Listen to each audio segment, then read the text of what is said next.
in a little tent. But oh, just like the river I've been running ever since. It's been a long time coming, but I know a change gonna come. But oh, yes it will. I wanna be with you. I wanna be with you. I wanna be with you. I wanna be with you. I wanna be with you.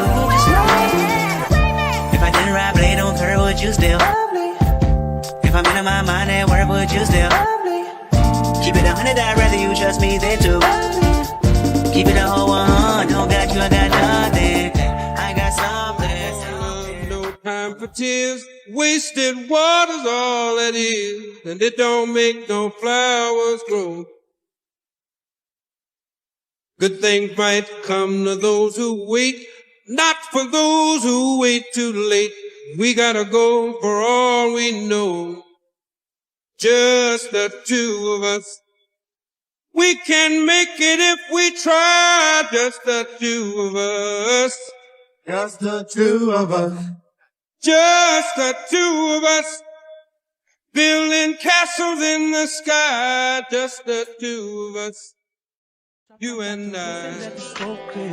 I got diamonds, 2 inches, and slides in both ears. Dice rolling on the Las Vegas trip tonight. Slip that on and we might miss the fight. Fuck a night, I keep the koala in my shorty bag. You know she want a mom when she tattoo that ass. I'm a lover boy, she love the toys. Keep it coming, you a rider. This that roll myself a J and count my figure shit.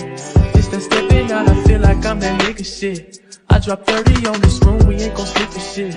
If I catch you nothing off, then it's gon' be your body. Is this real? Temperature's rising, I don't wanna feel I'm in the wrong place to be real. Whoa, and I'm longing to love you just for a night. Kissing and hugging and holding you tight. Please let me love you with all my might. The reasons that we're here.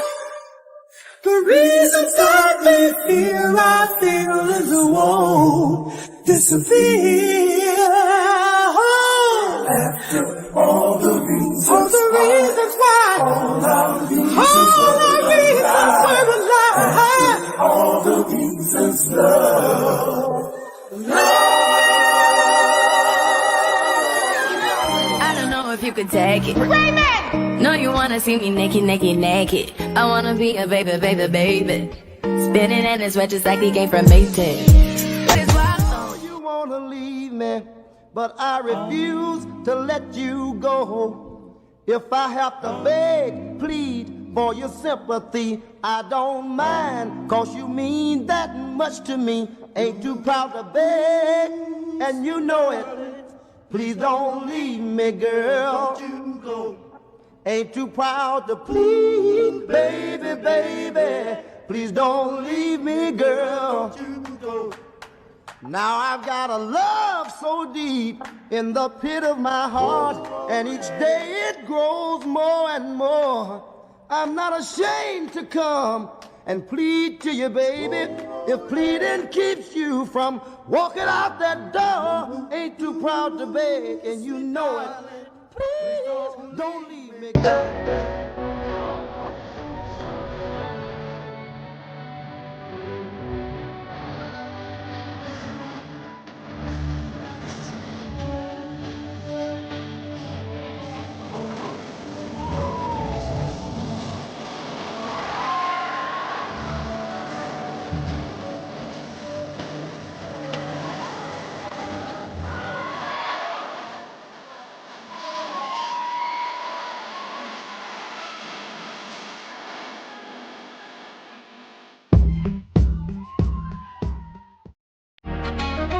Nah, that's just passion.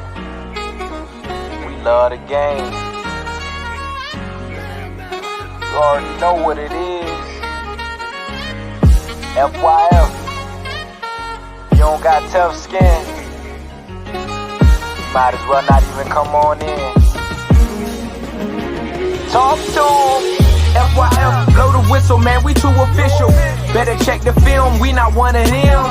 The greatest to ever ball above the rim. They wasn't with me shooting in the gym. Cut the small conversation, debate on major levels. This the playoffs, baby, bring that pressure, we never settle. Cross and spin, getting it in, I wanna win. That teamwork got us headed to the ship again. Oh, LeBron better than MJ? Cut it out. Half these fans in the stands don't know what they talking about.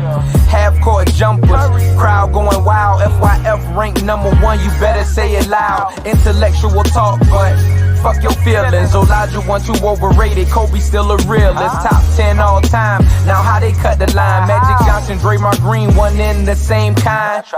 Fuck your feelings, fast break, stop and pull a J. He got how many rings, nothing else to say. With the team, live streaming, play by play. This the dream, full steam on the road to 100K. FYF, blow the whistle, man, we too official. Better check the film, we not one of them.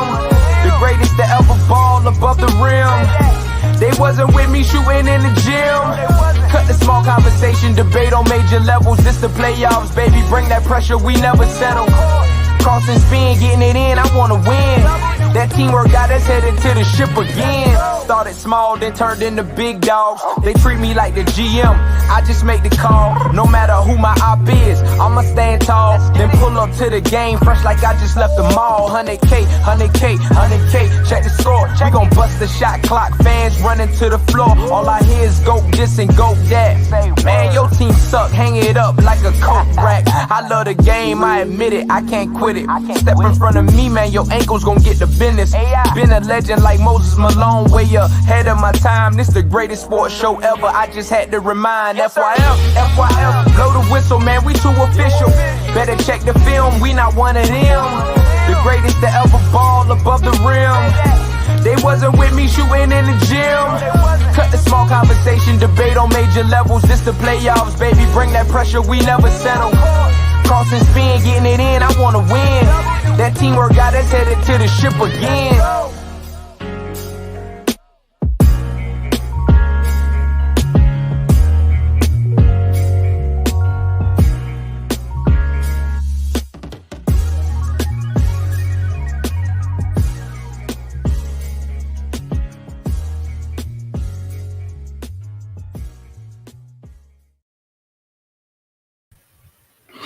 FYF Sports, man. Lamont, man, we back.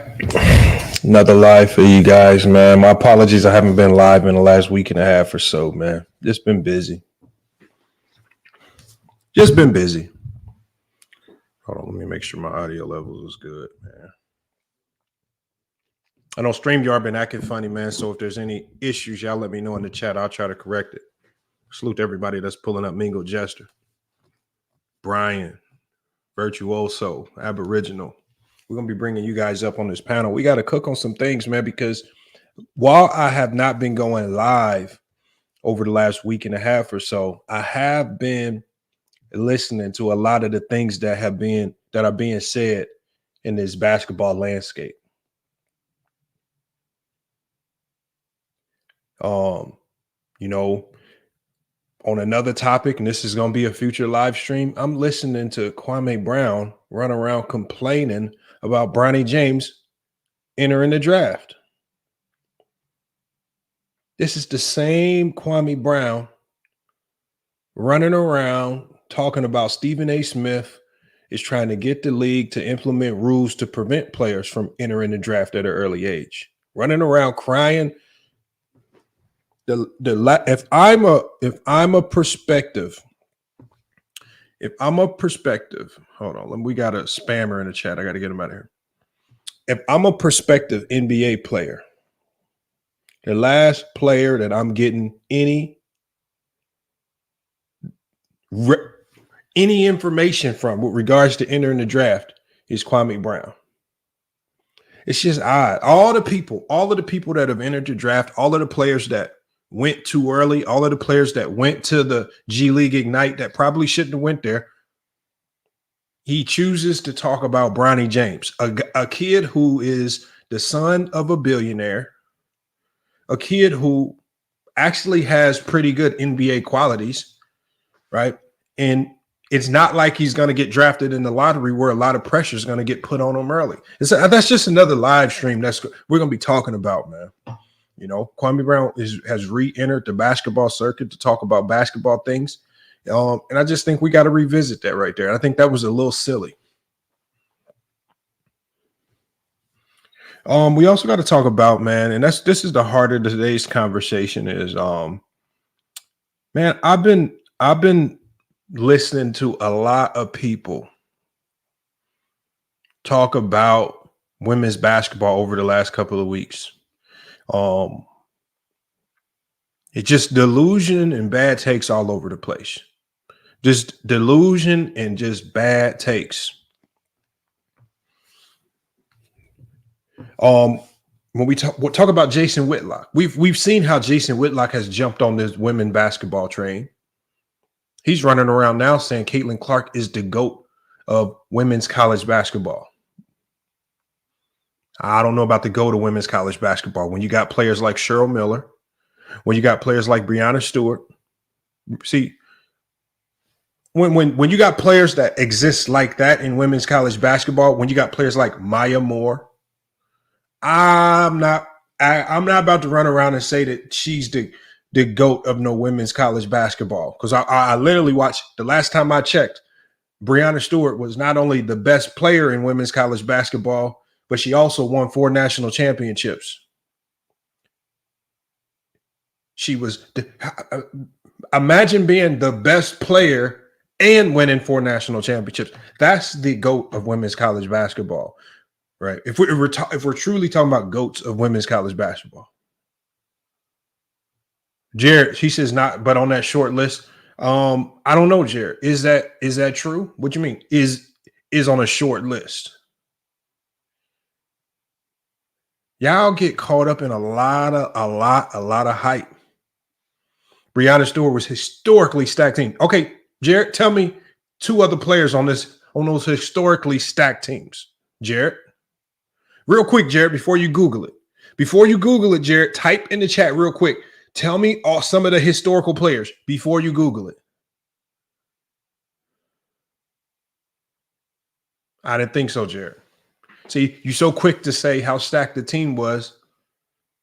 See, and what people forget to talk about here,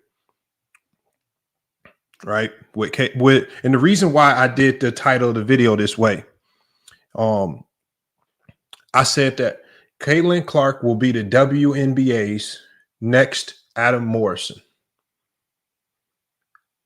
And there's a lot of people, especially on IG, that messaged me and said, why Adam Morrison? I'm about to tell you why. When you look at Adam Morrison, Adam Morrison played on a Gonzaga team. Pretty good teams. I'm not going to lie. I'm not going to act like those Gonzaga teams weren't very good. But when you stack those teams up against the best in the country, they were never good enough. He as an individual talent was able to get them so far in the tournament, but only so far. Never going to be good enough to get it done.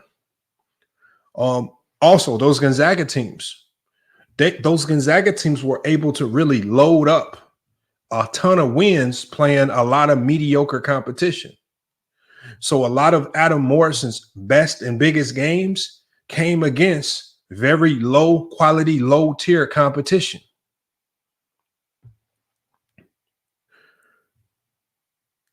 Let's take a look. And so if we're just looking at, okay, Caitlin Clark and the Iowa Hawkeyes had a really good year this year. Who did they play this year? All right, let's just take a quick glance at who they played this year. And they went 34-5, mind you that. They played DePaul to start the year. Clark University. They played FDU, Fairleigh Dickinson. They play Virginia Tech. They play lowly Northern Iowa. Then they go to Kansas State. Then they go play Drake. Then they go play Purdue. No, not Purdue. They play Purdue Fort Wayne. Oh, then they travel to Florida to play Florida Gulf Coast. They play Kansas State again, Bowling Green. Iowa, and then they play Wisconsin. And mind you guys, this is one of the years where the Big Ten in women's basketball was down. Cleveland State, Loyola, Chicago, Minnesota, Michigan State, Rutgers, Purdue, Indiana. Mind you, none of these teams are ranked because the Big Ten was down. Wisconsin, they played a ranked Ohio State team and lost. Nebraska, Northwestern, Maryland, Penn State, Nebraska again, Michigan, Indiana, a ranked Indiana team and lost. Illinois, Minnesota, Ohio State, Penn State, Michigan, and then they play Nebraska again. This is their regular season. See, it's easy to, especially when you have somebody that's chasing a lot of records. When you are able to, because the one thing let's just start this off by women's basketball. Women's basketball is extremely thin for talent, meaning that you're going to have the cream of the crop.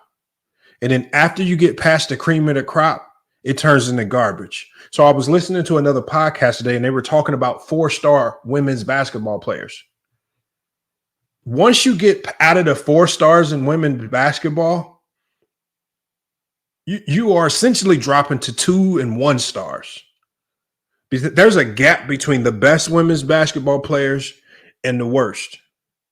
There's really no in between. So there's not a lot of true 4 or 3-star type players. Now, some of those players can be molded and developed and become seniors who play like 3 and 4 stars. But the gap between the best talent in women's college basketball and the worst talent is huge. And so this is why in women's basketball, you consistently see abnormal blowouts, especially when the best teams play like low-level mid-major type teams. So the one thing I have to look at is she didn't play anybody. They never were really tested. They didn't have to go through a gauntlet of a conference that was loaded with ranked opponents, like similar to a South Carolina in a loaded conference where a lot of teams. I'm going to show you guys what South Carolina's schedule looked like.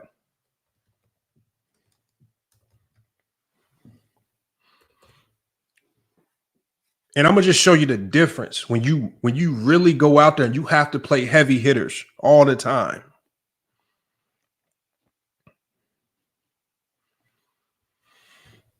He says the Great White Hope falls again. I don't know. I wouldn't call her all that. She's a good player. She's a really good player. But I just think that there's a lot of problems that a lot of people aren't being honest about.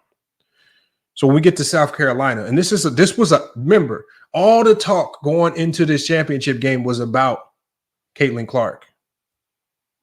It's funny how nobody was talking about the undefeated South Carolina team. Well, let me show you the South Carolina schedule. This is a 38-0 South Carolina. All right. They started this. Now, mind you guys, this is how South Carolina starts the year. I showed you guys how Iowa started their year playing a whole bunch of cupcakes. I'm going to show you guys how South Carolina chose to start their year.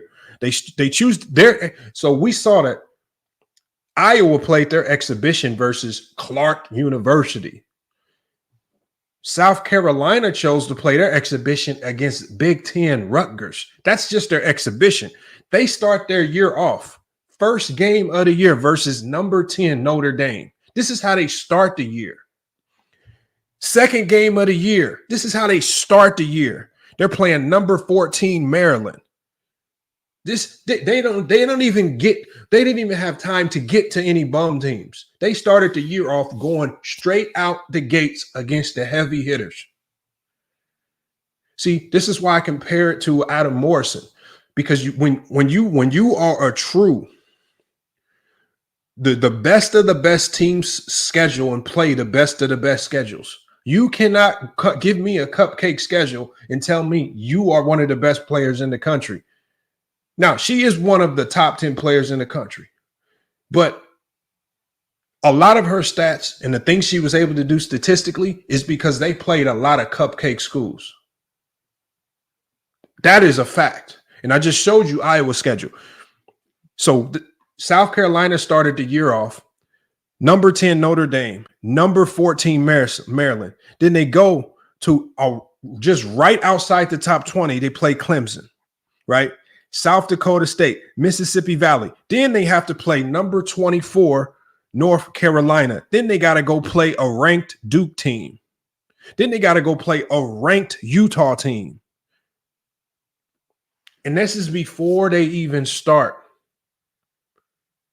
conference play. And once they start conference play, they got to go against Mississippi State, Missouri, Kentucky, Texas A&M. They got to play number 9 LSU, Vanderbilt, Auburn, Ole Miss.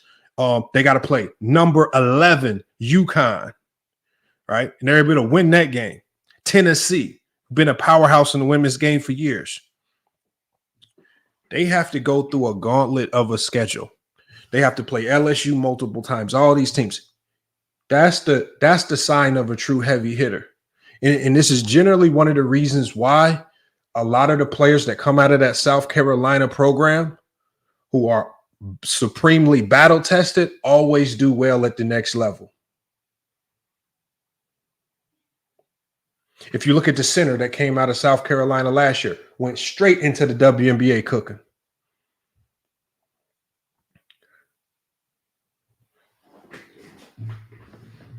This is why they transition well, because they are battle tested. So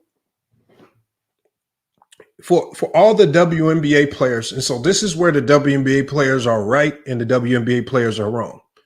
There have been a lot of WNBA players that have came out and said she ain't going to be able to do what she's doing in college in the WNBA. That is a fact. If you watch Caitlin Clark's game, Jared, this is not hating. This is just pure basketball logic. If you watch Caitlin Clark's game, scheming against her is fairly easy. It becomes much more difficult to scheme against her because of the talent gap. And so this is why when Caitlin Clark, this particular year, when her team played against ranked opponents, they struggled. They even took losses because those teams, with regards to talent, that can go out there and deploy the necessary players to scheme against her, it works. This is why we saw the Indianas and Ohio States beat her.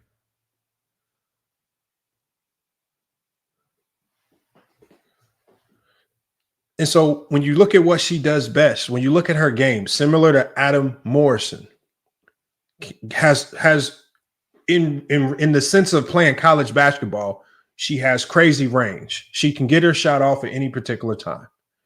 She has really good range on her shot. She has the ability to make a ton of tough shots. You got to give that to her.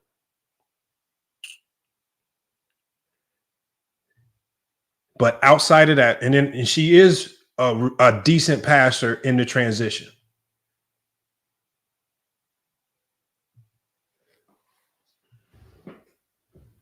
Sunday A says, Lamont, she beat them too.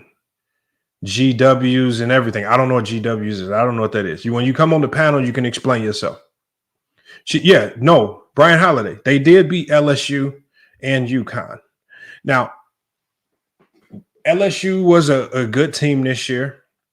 LSU definitely fell apart. And then they definitely scraped away a win against a UConn team that was not the normal UConn teams that we normally see. This wasn't a normal UConn team. In regards to UConn standards, this was a down year. This was a UConn team that only played 5 players.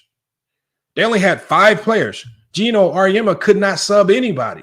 So this is why they looked really good to start the game, but really bad to end the game. You can, Brian, that's a couple games, Brian Holiday.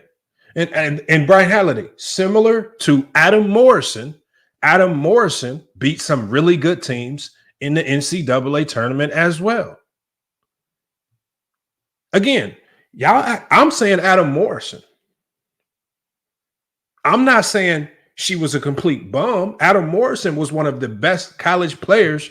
He might be one of the best college basketball players in history in regards to how the men are ranked in college basketball. So y'all don't take the Adam Morrison comparison and get all butthurt. I'm comparing her to one of the greatest men's college basketball players ever. And I'm showing you the similarities in how both of their teams schedule games, how both of those teams played a lot of slouches, which elevated both of their numbers, and how both of those teams, when they ran up against top-tier competition, they generally fell short. I'm not saying they never beat anyone. I'm saying they 10 times, most times when they ran into highly talented teams, they fall short. And in women's college basketball, the gap between good talent and bad talent is so humongous. It's rough. I'm not going to say, in Lorenzo the Animator, I'm not going to say that the refs beat UConn. That was a bad call at the end of the game, but refs never win or lose games. Players win or lose games. There's a lot of things, and I think really if you're, I'll blame that loss on Gino, because the reality is he did a poor job recruiting, and you got 5 girls out there that are extremely tired, and you're not subbing anybody because you don't trust anybody on your bench. How do you recruit all of those girls on that bench, and you don't have not 1 to 2 girls on that bench that you can trust to come in to give some of these girls some breathers? So if I put it on anybody, I'm putting it on Gino or Emma, because you wasn't subbing. You're running 5 girls for 4 quarters. Now, if it was a 2-quarter game, UConn wins by a landslide. But it's 4 quarters, and they got tired. Yeah, they're injured too. I give you that. But at the end of the day, you got to find a way to give them a breather. You can't just run them into the ground like that. It is what it is. It sucks. But we've seen some of the best Division I men's teams start subbing in walk-ons. You don't relegate to not subbing at all because people are injured. Bad Max, as your analysis is showing a weak basketball foundation. So it's WEAK, because your typing is showing a weak English language foundation. That appears to be common in younger generations. Well, I wouldn't consider myself in the younger generation. I'm over 30. And I'm going to drop the link so you can tell me your foundation of basketball, because mine is just comparing Caitlin Clark to one of the greatest men's college basketball players of all time. And you guys take offense to it. And see, a lot of you guys, the only people that take offense to this comparison are the people that are looking at what Adam Morrison did at the NBA level, because he was a bust at the NBA level. And then they don't like the comparison. Do I think that Caitlin Clark is going to be a bust at the WNBA level? I don't know. And the reason why I say I don't know is because she's going to be fighting against 2 demons when she goes to the WNBA. There's going to be 2 elements that she's fighting against. The number one element that she's going to be fighting against when she goes to the WNBA is the WNBA players themselves. If you listen to WNBA players talk, they are not willing to relinquish the throne to the new young players.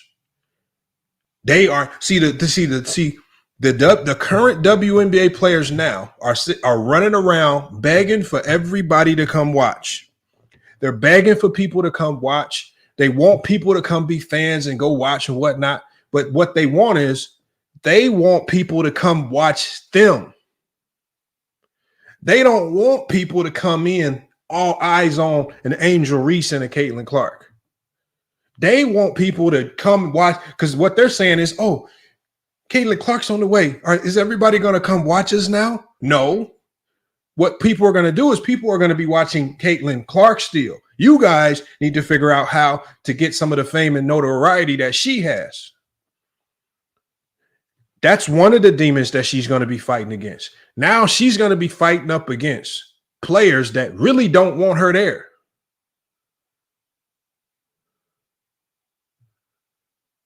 Number 2 element she's going to be fighting up against is she's in a league, the WNBA, that is notorious. The WNBA probably has the worst player development in all of sports, in any sport. Football, basketball, anything, bowling. As far as player development goes, the WNBA has the worst player development or player transitions programs ever. If you can't come in and figure it out, the WNBA will kick you to the wayside and move on to the next. This is why over the last 5, 6, 7, 8, 9, 10 years, we've consistently seen the WNBA will draft you at number 3. They will draft you at number 2, 4, 5. I mean, you could literally be a lottery pick in the WNBA and get waived in 3 weeks once the season starts. This is what I want you guys to imagine your NFL team drafting a quarterback at the number 8 spot and then waiving them the second week the season starts. They don't care to develop. They don't care about development. They don't care about none of that. See, this is what they're going to do. See, because the WNBA is so stupid, you guys, what they're going to do is they're going to go tell Angel Reese and Caitlin Clark and Cameron Brinks, when they get drafted, they're going to say, hey, you guys have to earn your spots. You have to fight against all these vets to get into the starting lineup. That's what they're going to do. That's how stupid these teams are. No, because if I am the GM of the Indiana Fever, you know what I'm going to do? Whoever my starting point guard is, I don't care who it is. Let me look up the Indiana Fever starting point guard. Hold on. Let me see Indiana Fever roster. Watch this. So the Indiana Fever have the number 1 pick in the WNBA draft. Let's look at their roster. Okay, here's their roster right here. All right. I don't know any of these names other than Aaliyah Boston, who played at South Carolina last year. I don't know any of these players.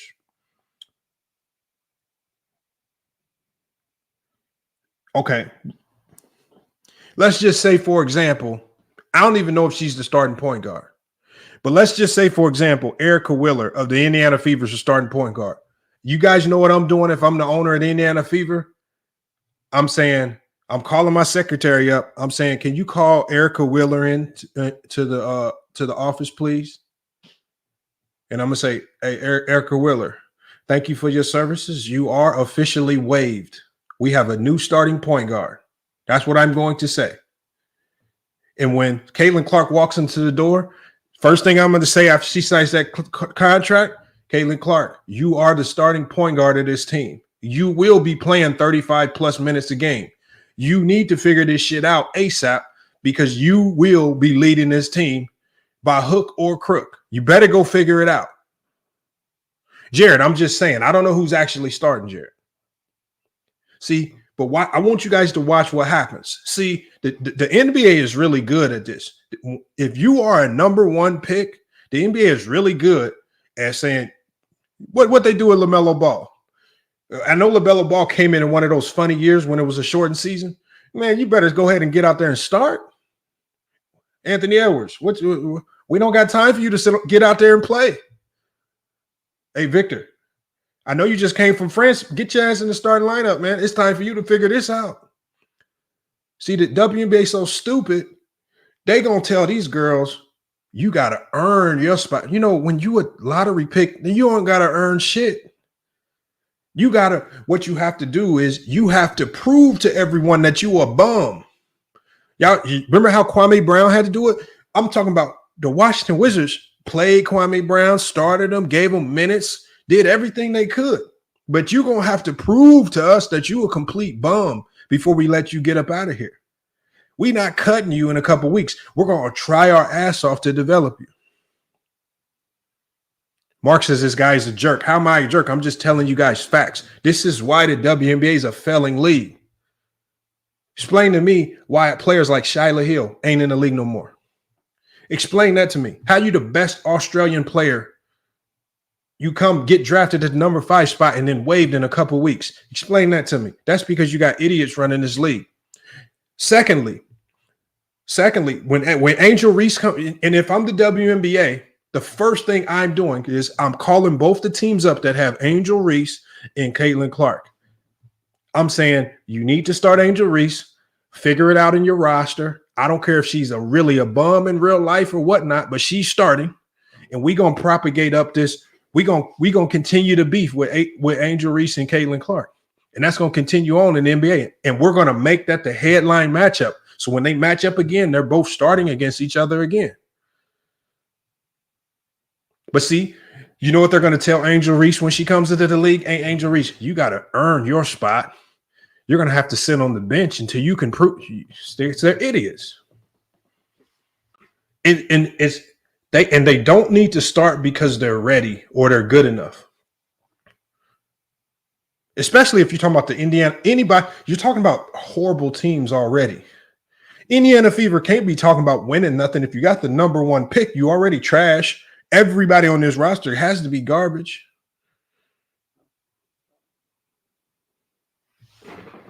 So again, so this is what I heard too. What did I hear? I was listening to after South Carolina won. You guys, check this out. I heard because they had a panel of the women talking, and they were saying, "Well, I hope this gets people to come watch the WNBA." I said, no. I said, that's not how sports works. I said, y'all got to be stupid. I said, that's not how sports works. Anybody in here that's a fan of the NBA, do y'all just turn the TV on and you just say, man, I can't wait to watch me some NBA basketball? No. What y'all doing is, some of y'all, if you're a LeBron hater, they turn it on. I want to watch the Lakers lose, right? If you don't like the Clippers, I want to watch Kawhi Leonard and these dummies choke again. Or you watching your own favorite team. I'm not randomly turning the TV on just to go watch the Orlando Magic just because it's NBA basketball. WNBA got to stop being stupid, thinking that people just gonna come watch random teams play because you guys got a few good players. I don't care about any. Yeah, all they do is keep telling us this. We got good players, man. We can play in the WNBA. We don't care, man. We don't care. See, that's what college NCAA women's basketball, what they did was they did a good job of selling the storylines, the beefs, who the players are on and off the court. They were selling it. When you seen how they did the seedings, they made sure that LSU and Iowa could match up before the championship game, because getting to the championship game ain't guaranteed. They made sure we saw that particular matchup.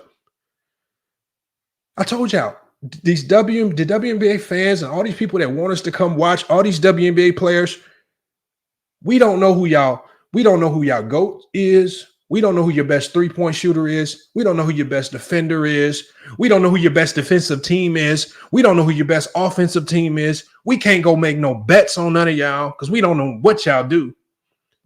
And you about to send all of this talented core players, Cameron Brinks, Caitlin Clarks, the Angel Reeses. We about to send all of them into the WNBA abyss where they can just go disappear somewhere. No, we not coming to watch no Indiana Fever. Y'all need to rig the draft like the NBA did when they sent Patrick Ewing to the Knicks. You need to rig this draft because you need to get Caitlin Clark to the Liberty or something. Stack that team up some more. Send it to the LA Sparks or something. Find a way to finesse and get a trade, get Caitlin Clark on the Las Vegas Aces. If they get Caitlin Clark on the Las Vegas Aces, y'all can't tell me y'all not watching. Because we know the ace is about to beat the life out of everybody. Y'all done sent her to the abyss. Then you telling us, y'all expect the fans to get hyped up about her getting drafted to the Indiana Fever. Oh, she going to the Indiana Fever to go play with Timmy Fegbenny.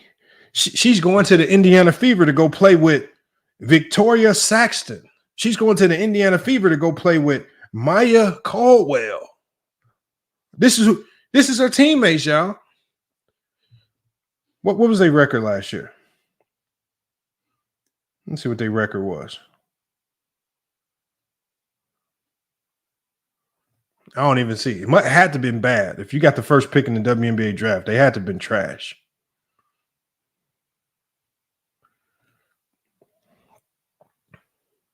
He says, the Caitlyn hate is like LeBron. Ain't nobody hating on Caitlyn, though. I'm just telling you guys like it is. She is Adam Morrison. What she does well will not translate well to pro basketball. It just won't.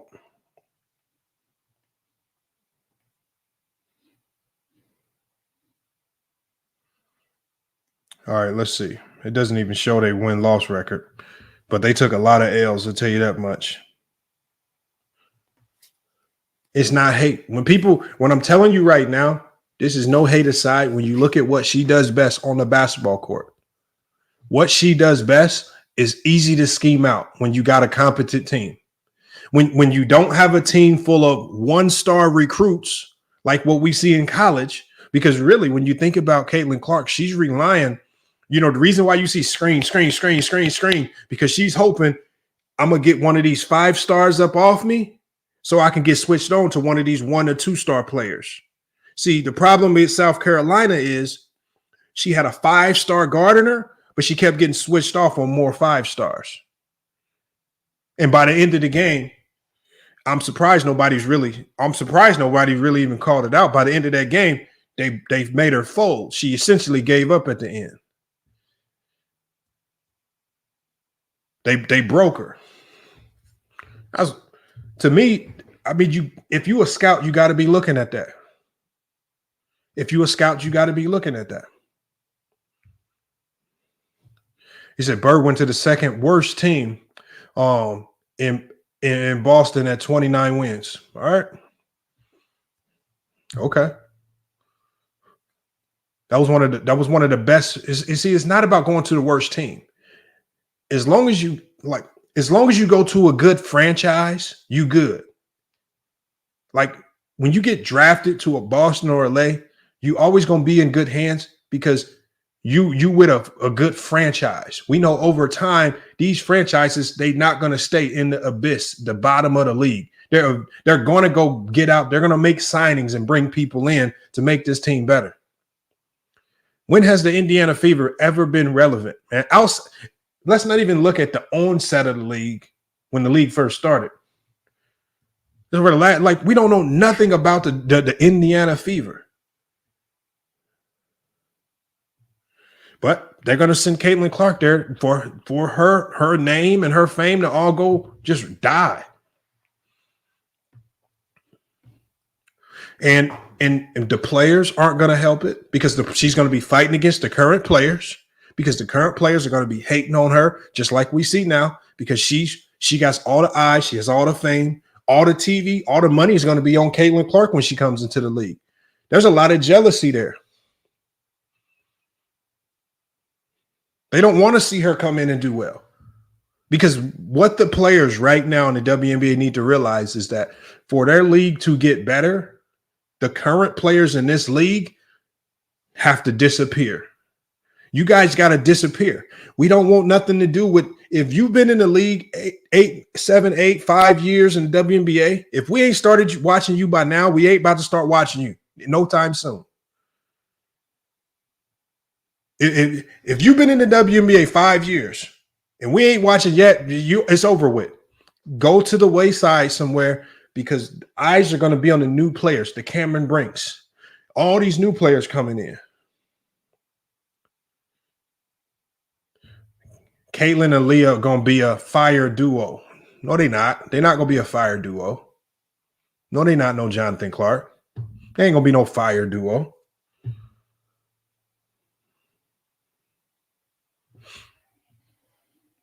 Don't know what that means. I mean, look, man. He says the Indiana Fever won 13 games last year. They got hot garbage. See, and that's another thing that hurts them. The WNBA season is too short. Who else do y'all know? Who else do y'all know will start their season, and then when the Olympics starts up, you have to put your whole season on pause just so your best players can go play in the Olympics, and then when they come back, you start everything back up. We ain't trying to watch that, man.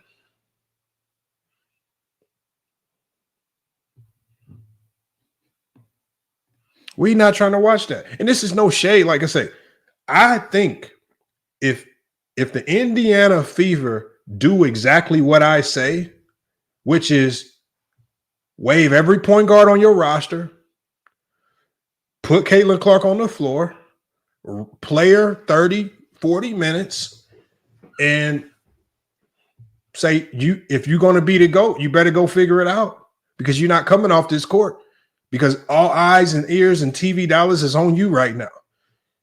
You're going to have to prove to us first that you a bust before we take you off this court. So unlike Adam Morrison, where Adam Morrison got drafted into the NBA and the league wanted to see him succeed. They wanted him to do well. He struggled with the adjustment. He struggled with teams being able to scout out what he does best. And because he wasn't seeing a St. Mary's, a St. Peter's, Oregon States, and some of these low-level teams on a night in and night out basis, because on every single night he had top-tier competition and scouting reports against him, he struggled. He was never battle-tested in college. If you look at even a guy like Steph Curry, once Steph Curry elevated Davidson, go look at how Davidson has started to schedule early in the year. They started, once they saw that Steph Curry was that dude, they stopped scheduling slouches. They started scheduling the heavy hitters, the best of the best. No, Sniper 357, we comparing basketball to basketball, because no matter how you look at it, basketball is basketball. Ain't no comparing no chick to a dude. We're comparing Adam Morrison's trajectory, how he was handled in college, who he played in college, versus Caitlin Clark, how she was handled in college, who she played in college. And we see the outcome. How Adam Morrison was handled in college, who he played in college, led to him being a bust at the next level because he was not well equipped enough. Caitlin Clark, similar circumstance, playing a lot of slouches. Yes, you did beat a few good teams, but you never got it done against the best. Not battle tested enough to me. What result do you predict? Because a lot of people, you guys don't have no formula. Some of you guys just watching her make a deep three and you say she's going to be the best in the WNBA. It ain't going to be like that. Not when the players are already, you think these players already making little money. You really think they're going to relink unless one of these owners starts waving these players? A lot of these players ain't about to hand over their spot that easily to no Caitlin Clark. They can act it. They can fake it. They're not handing it over. And you can hear the pushback. Go listen to the WNBA players talk. And what they think is because they're a very lazy league with players that don't care to market themselves, what they're hoping for is they're hoping that as fans, we come over and watch everybody. Do you know how pissed off WNBA players are going to be once they realize that all these Iowa fans are only tuning in to Indiana Fever games? So the only team that's going to get a residual kickback from Caitlin Clark is the Indiana Fever, not the whole WNBA. It does not benefit the whole WNBA.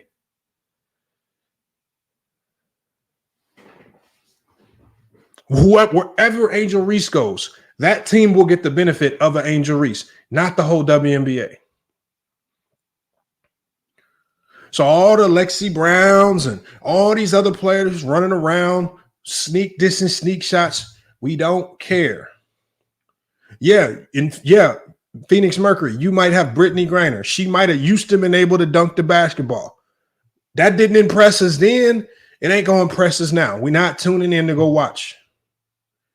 Until y'all bring in one of these young guns that have the fame and notoriety from college, we don't care to tune in. So, Diana Taurasi, you pushing 40. It's over with. It's over with. It's time for you to go. What they doing is y'all saw what Diana Taurasi just said. What she just said about Caitlin Clark. We ain't trying to hear all that. Remember, Diana Taurasi, you had your time. Diana Taurasi hates the fact that she was more popular in college than she was in the WNBA.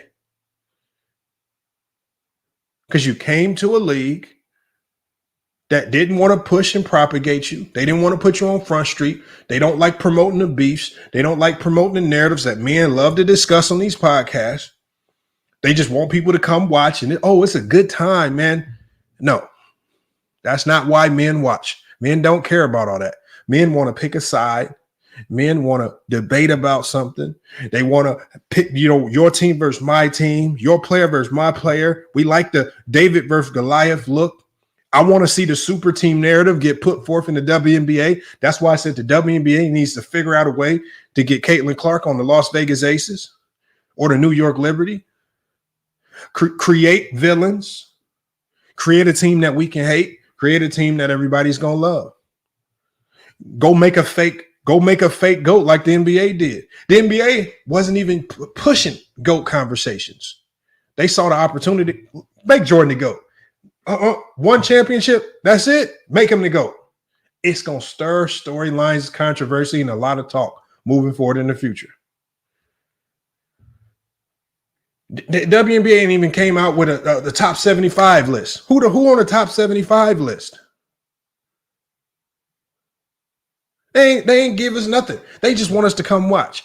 We don't watch because y'all can hoop. We watch because of narratives. But I told you, they too stupid to realize it. I told you, the WNBA needs to let me run the WNBA for a year. I said, I will do the job for free for 1 full year. But after I make the league successful, you got to pay me $5 million a year from that point forward. All they got to do is let me get a hold of the league. And see, Angel Reese says some stupid stuff too. See, I'm going to show you guys how stupid. See, Angel Reese is already, she must, I don't know what's got into her head. After she loses, right? After she loses, she's talking about, I'm going through so much and people are targeting me. And out of all the stuff she said, none of it really bothered me until she said this, y'all. She said, they trying to sexualize me. I said, stupid. You so stupid to realize that, for one, you sexualize yourself, right? If you go look at her Facebook and IG page, you getting on Facebook and IG half naked sexualizes yourself. And the second point is a lot of your fan base is there because of that. You had to do that to garner more. Is Angel Reese that stupid where she really thinks that men are just tuning in to watch her because she can get 15 rebounds versus other women? No, I'm not on no Whitlock mode. That's just a fact, sniper. This is just all fact. Hold on. What do you mean that's not sex? Hold on. Her social media is blown up because of it.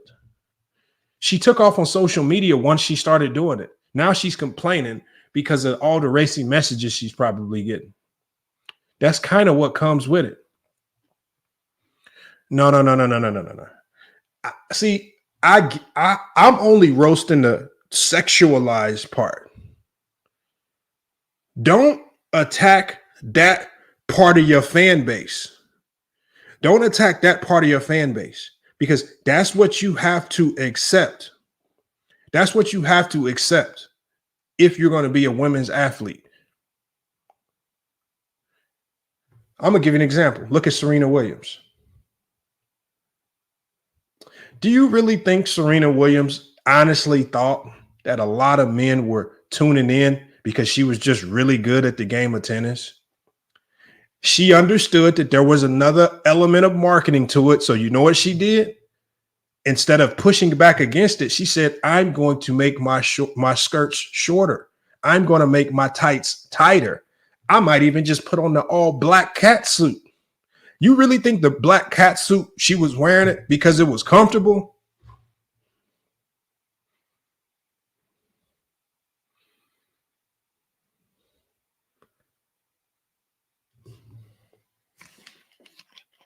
Don't matter if she's a dominant athlete. Look, it's let me tell you this right now. A sniper nation. It's 3 dominant women's tennis players that are black right now. Name them. Since you were watching, not Serena, because you spelled her name wrong, because you was looking at that black cat suit too hard, Sniper Nation, that you didn't even see how her name was spelled. It's Serena, not Serena. So it's S-E. See, you looking at that black cat suit so hard, you didn't even know how her name was spelled. But since you was watching, because she was a dominant athlete, it's 3 dominant black women's tennis players right now. Tell me their names. Talking about he was watching because she was dominant.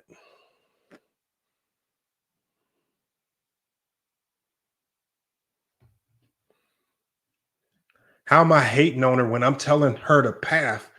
When I'm literally telling her the formula on how to transition this fame from college to the WNBA, as opposed to going into the WNBA and then relying on the WNBA to continue marketing you the same way the NCAA women have.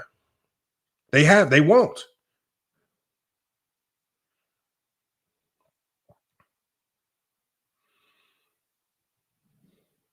Look, everybody else named them, but my guy, Sniper.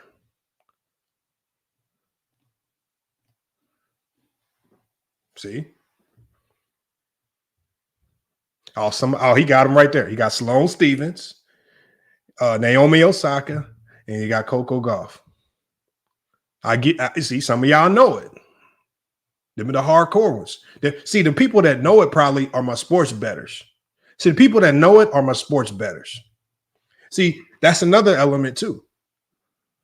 He says she should lean into it, but over-sexualizing her, which is what she said. How? You have to accept that, Talking Head 87. That's just what comes with it. That's like a stripper running around talking about, why you over-sexualizing me? No. That's what comes with it. And see that the best thing about Angel Reese is she has an element covered. This is an element that nobody will talk about. Angel Reese has an element of this covered that Caitlin Clark can never get to. We all know what that element is. See, the overly sexualizing, that don't get afforded to everybody. The one thing that ain't gonna ever happen to Caitlin Clark is she ain't ever gonna be over-sexualized. That's the thing. So you gotta understand marketing and just understand this is just a part of the game. If the WNBA, and this is something that the WNBA has failed to tap into. See, because the WNBA is so caught up in the fact that they're trying to get men, because the only way the league is going to blossom and turn into, if they expect to get paid like men, they're going to have to find a way to cater to the male fan base. And the only way they start catering to the male fan base is you have to understand what drives men when they watch sports. Do they come watch just because we're talented, or do we have to sell them something?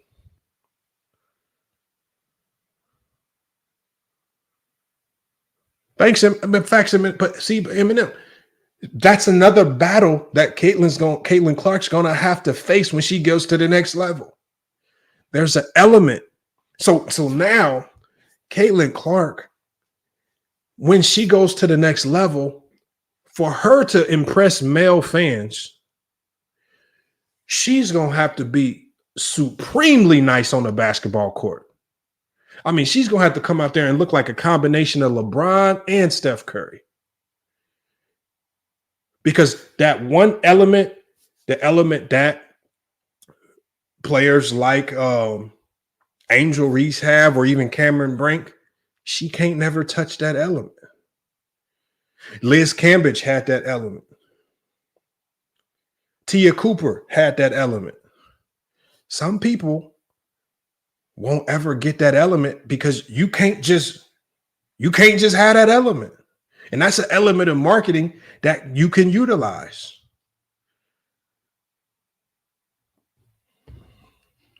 But we all know that won't ever get pushed. That won't ever get pushed, man. I'm gonna drop the link, man. Let's get some of you guys in here to cook on this topic. Like I said, I'm not gonna. Skylar Diggins had it. I ain't gonna lie.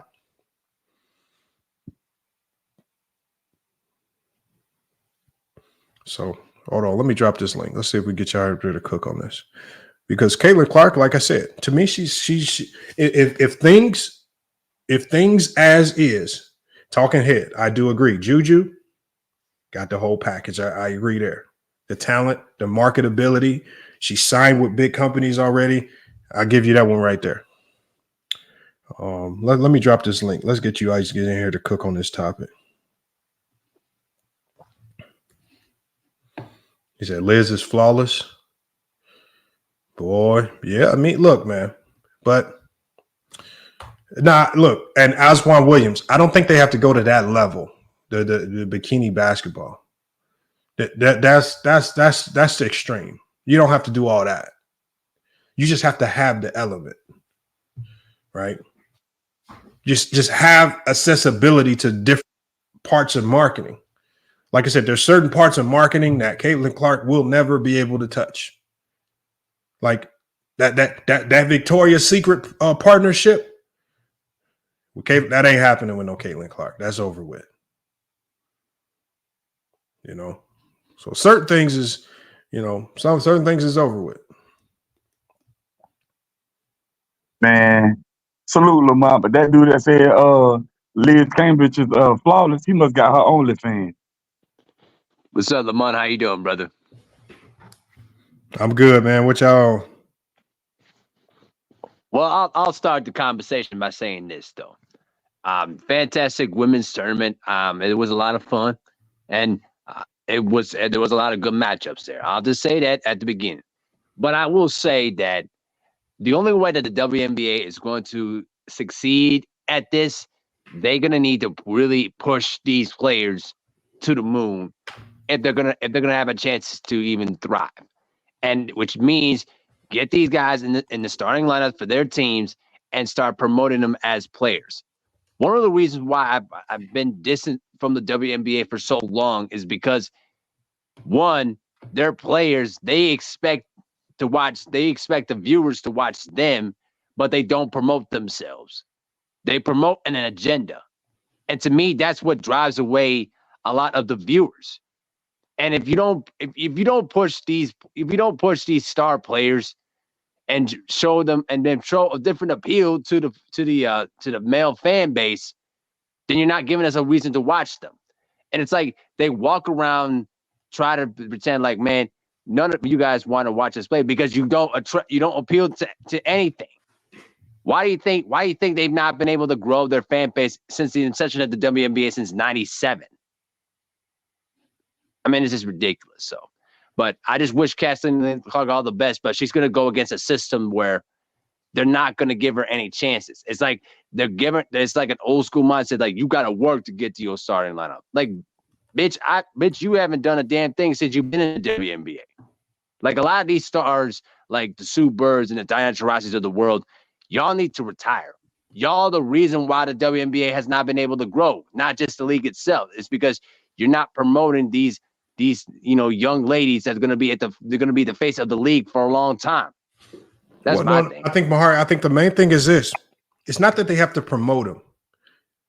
If they see what Diana Taurasi and some of the older players in this league that nobody's come watch their entire career, what they need to understand is they need to come to the realization is that nobody's coming to watch us.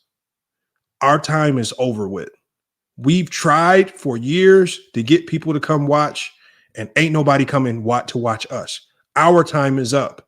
So even if they have to lie to us, they need to be boosting up these new young players bigger than anybody.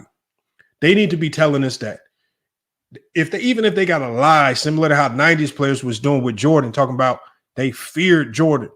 They have to be part of the reason why we come watch. We're going to come watch, they have to step aside and stop being in the way. You cannot run around trying to propagate and try to say that, oh, they're going to have to get through us to get their role, to get to their starting job. No. You need to get out the way, Diana Taurasi, right? Because we know that there's a lot, she left a lot on the table in regards to marketing because of her looks. So that was up. Her game was nice, but it was never good enough to get men to come over there and watch. Your time is up. Hey, Next, Lamont, it's time for somebody else to come in. Yeah, Lamont, I got one idea that I think Gilbert Arenas brought this up, I think in one of his shows. What if you put those, players in the women's United States team, not like just to have them as like marketing type of players to try to present them on an international stage to really grow, these players into bringing them into the WNBA. Something like that. He said you need to put all of them on the USA team. Cameron Brink, right. Leah Edwards, Angel Reese, and Caitlin Clark. They all need to be on there. Everything that the WNBA does, they need to make all these new players a part of. And the thing is, like, they shouldn't have to earn their way onto nothing at this. Right now, because of their notoriety and fandom, they've earned their way already. That's what they need. They've already done their part. They brought the eyes. Now the rest of you women, get out the way. Ain't nobody coming to watch y'all. Whoever's on that USA team, I guarantee you it's 5 names that we don't know. Get up out of here. We ain't trying to watch you. Man, come on, man. But they don't know how to get out the way. That's the problem. Or they just don't want to. Yep. Joe Bob, what's good? What's up, Lamar? How you living, man? I'm solid, man. How you feel? What you got on this topic? I kind of agree with a couple of your points, about the girls, using their looks to attract the guys and stuff. But I'm not gonna lie, man. Caitlin really got people watching her play for obviously not her looks, but for her game, like that's behind the back, step back threes. I agree. I agree because remember, mean? So men, it's a lot of ways you can impress men to get them to watch, and she found one of those niches. That's what I'm saying is the WNBA can't get in the way and say you got these players running around talking about, oh, she ain't gonna be able to do that in the WNBA. Well, y'all better make sure she can do it in the WNBA if y'all want us to keep watching. Y'all, I'm talking about you better start throwing some games. You better get some scandals or something because if you want us to keep watching, she better go to the WNBA doing the same thing she's doing at Iowa. No lie, she needs 30 shots a game. Minimum. I'm firing you as a coach. I'm firing you as a coach if she ain't getting 30 shots. 30 shots. Like, you got a straight, you can shoot whatever shot you want. We don't give a. As soon as you go over half court, shoot that shit. Yeah. If not, we ain't tuning in. T Streets. That was wild, T Streets. T Streets, that was wild. Called you for the bathroom. The bathroom is crazy. He says I'm conflicted with Lamont's message. No, my message is this, Sniper Nation. If things stay as they are right now, she will be Adam Morrison because there's too many forces fighting against her in the WNBA to allow her to be great. That's the problem. Yeah, but do you think Adam Morrison had the game, Lamont? I think Caitlin You know, No. compared to the But, see, WNBA. but what did they do with I don't Adam know if Morrison? Adam had that They talent, bro. played Adam Morrison long enough to show us he was a bum. They gave him ample opportunity, just like they did with the Kwame Browns and the Anthony Bennett's.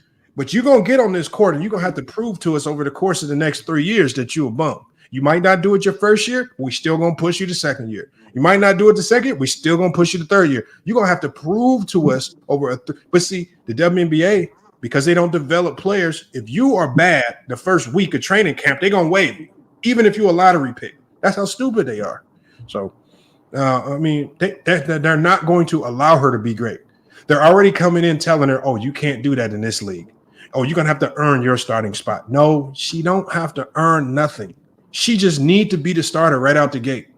It ain't nothing. Like I said, whoever the starting point guard is for the Indiana Fever, I'm calling you into the office. I'm sorry, you waived. I mean, good, nice having you. You waived. You're done. We got a new point guard in town, and she will play 30 minutes a game unless she tear both ACLs. Yo, what do you think about that big three off of $5 million? She better not do it. Nah, she can't do it because you got grown. You remember what I said? Remember what you just said, Joe Biden. Remember what you just said, Joe Biden. You just talked about her dominance is why men watched. Right. If she goes to the big three, she's going to look like an ultra bum. She's going to look like a super scrub. And now that dominance, and remember all the other aspects of marketing that we talked about, the looks, and we ain't there to watch the looks. Nah. We were to watch the game. We want to see like that Steph Curry style. And the thing is, the only thing that's gonna happen when she go to the big three is they gonna light her ass up. They gonna score her. They gonna ice her. She ain't never gonna score, and she gonna look like a complete bum. And so her marketability goes in the garbage can. She better stay away from the big three. Yeah, you ain't lying. She'll make that money up in somewhere else. She don't need that money. Right. Hey, Lamont. So like you, I don't know if you said it already, but you basically said like if she gets drafted, she just needs to stay the hell away from like the veterans and the WNBA, because you can constantly see like the inner hatred they have, not just for Caitlin Clark, but just like the new generation of possibly WNBA players who are in college now. No, you're right. No, what I would do is I'm waiving them players. Right? Any old player, I see. There are going to be players on other teams that are going to hate on her. But the team that gets Caitlin Clark, it's time to start waiving all these old heads.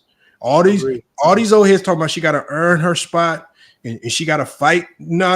Ain't no. This is we about to be complete. Like, there's not no equal opportunity once Caitlin Clark walks in. Right. If you're a point guard and Caitlin Clark walks in, you just screwed. It's just over with. You just get up out of it. Who gets the first pick in Indiana? Indiana Fever. And do they have any veterans of that team, or that's just like a new rebuilding team? Don't matter. If they do got some, they got a couple veterans. When I'm looking at their roster, they got a couple players. Like they got a girl that's like. Well, I'm not talking about veterans like that. I'm talking about like the veterans that be hating on her. Like I don't matter. It don't matter. If you a point guard on this team and you've been in the league over 5 years, you up out of here. Your career is over with the Indiana Fever. We got Caitlin Clark. And like I said, whether Caitlin Clark is good or not, she is playing 30, 35 minutes a game, and I'm definitely giving her 30 shots a game. Everybody else get the hell out the way. And she's going to have to prove to us that because you already trash. So who cares? If she's a bum, you just go do it again in the draft. Go get another player. See if it works. Yeah. I got a question for you, Lamont. If you were the commissioner of the WNBA, would you tell players like Diana Taurasi you need to retire like immediately? What would you do? Nah. I mean, I don't know if they could make them retire or anything, but what I'm gonna do is I'm definitely putting a memo out to all teams. It's time to kill that noise around these new players coming around, because that's what's gonna save if the league is gonna get saved. It's going to be because of Caitlin Clark and Angel Reese. And if they don't turn this into a Bird versus Magic, because the best thing about Caitlin Clark and Angel Reese is you have the black-white dynamic. As much as people don't want to act like that matters, it did matter. There were a lot of people that were only cheering for Angel Reese because she was black, and there were a lot of people that are only cheering for Caitlin Clark because she was white. You have to accept that in sports. And it's a good thing. You just have to accept it, and you have to market that. Then you have the teams. right? You obviously gonna have fans of each teams. So then you get those fans on each side. Then you look at her style of play, and then you're gonna get the sports bettors invested in. So you have to cater to every market that might want to watch, and you have to sell this like Magic and Bird. And if they don't sell it like Magic and Bird, they dumb. Hey, so like, what I'll do if I was like basically like either the coach or the GM or the president of the team of Indiana who got the first pick, or if I was the commissioner of the WNBA, I'll put her with players that she would basically have a great chemistry with, that she won't have no problems with. Just like what you said, get them out of there as soon as possible. But I'll definitely bring people in that could basically, comfort her, basically won't give her no attitude and make her feel comfortable as possible. Like her teammates, like draft one of her teammates like in the later rounds or something. Well, you know what what the WNBA might need to do? I'm looking at some of the cities, right, that have WNBA teams, right? We got Atlanta, Chicago, New York, Washington, Dallas, Las Vegas, LA. Like, maybe they need to move some of these teams to like college towns or some shit. Cause right, like if I'm living in LA, I'm not going to no fucking Sparks game. I have too many options, right? Like, and when we see these, I agree. Yeah, when we see these, I live in Dallas, right? I'm not going to no fucking Wings. I didn't even know we had a team, right? So I'm not going to a Dallas Wings game, right? I'll go watch hockey before I go to a WNBA game. But when we look at March Madness, right, and we see like these smaller towns who the fans look like they starving for some, for sports. I think maybe they need to move these teams out of these big ass cities that have 4 and 5, major league teams, and move them to cities that don't. That don't have nothing else to cheer for but the team. Right. And you know what? But you know that also do too, rebranding?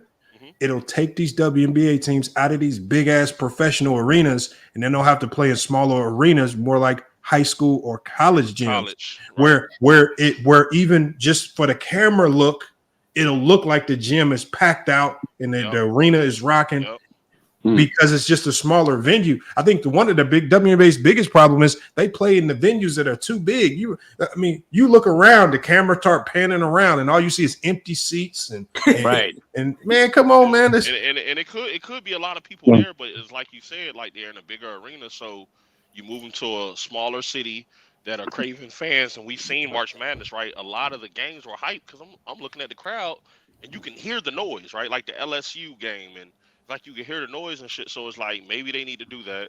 Like Cameron Indoors would do. Cameron Indoors or Hinkle Fieldhouse where Butler plays. These are tiny. As far as like big arenas go, they small. But when the camera's watching, because of how packed in it looks and feels on camera, boy, it'd be feeling like that place got 100,000 people in there. Like when you listen to Cameron Indoors where Duke plays, that's a small gym compared to like it's small, but boy, it'd be sounding like the TV make it look, because it'd be so packed, they look crazy. That's what the WNBA needs to recreate the college field. That's what they need to do. But and Hitman, so yeah, I get that, right? But what I'm saying is like move them out of these major cities, like move them to small towns and shit, and South Carolina. I agree. Yeah, because if you, I'm gonna land. Rebranding, that might be one of the best ideas I've heard. I ain't gonna lie, I have not heard that idea yet, man. I expect it to come from you, man. Calm down. So, no, but look, right. So, and when you think about it, right, like, so you have players that are coming out of these small college towns and shit. The fans are going to be more invested, right? Because they're like, that's just a homegrown kid. So I mean, I think they need to really look at that, and however they can make it happen, make the shit happen. But that's all I got. No, I agree. You know what though? That's not a bad idea at all. I mean, I could see I would rather move the Sparks to another team somewhere else, and then also move the Liberty somewhere else too. To be honest with you, like playing in those big arenas like Madison Square Garden, and then playing in that crypto arena, it's like when you watch a Sparks game. I've seen it, for example, it's rarely even filled. There's a lot of empty seats there, and even in Target Center in Minneapolis too. Even when the Lynx were winning championships, the arenas were barely even packed. Yeah, like if you live in New York City, like are you going to a Liberty game? Or are you like, fuck it, I'm going to a Knicks game, I'm going to a Nets game, Shit, Right? and The that's my, Rangers, the Islanders. Yeah, like you got too many Yankees. options. and that's the point though. For me, that's the point. What the point that Brandon just said. But see, you said that you going to the Knicks game. Yeah, the Knicks been trash for years, and people still go to their game. But Yep. they got history, but Mingo, they got history that they can invest in, right? Like even Madison Square Garden, when stars go to Madison Square Garden for the first time, that shit like Rutgers, like, yo, how many points you gonna score here? Right? Like Lamont was saying, we really don't know the history of the WNBA. I can't tell you who was a lockdown defender. I can't tell you who's the Kawhi Leonard. I can't tell you who had historic shots like Jordan and against Utah, or you know what I'm saying, Kyrie against Golden State. I can't tell you this, right? And it I think with what we're seeing, right, in the college game, we're seeing a lot of potential, right? Like somebody mentioned Juju Watkins. We're seeing people that have potential to be the faces of the league, right? But we got to stop these older people that are already in the WNBA from hating. Like y'all speaking down on a sport, and I guess you got your money already, so you don't really give a fuck about the sport once you leave. But you got to think about the sport when other people are coming into it. So, you know, I don't know, But I man. but I agree with Lamont though. That might be one of the best ideas I done heard too. That's definitely a good idea though. Overall, that's a good idea though. No, for sure. You got to though, man. You got, like I said, you put them somewhere exclusive where people don't got that many options. And the one thing that has been proven, like even in Indiana, check this out, because there's a team called the Indianapolis Ice, because they don't have a competing professional NHL team. This Indianapolis Ice team can damn near sell out every time they go play, because they the only hockey thing related in the entire state. If you want to go watch some hockey, this is the only team you. So they got 100% market share on hockey, because they're not competing with all these other things. And when you're in Indiana, ain't much else to do anyway. So I mean, I think you might be right on that one right there. They got to get these teams out of these big cities, man. Especially LA. LA got way too many teams. When I say way too many, I mean way too many teams. Because people would rather go to a baseball game any day. And an NFL game too. Remember, you already added two NFL teams with the Chargers and the Rams.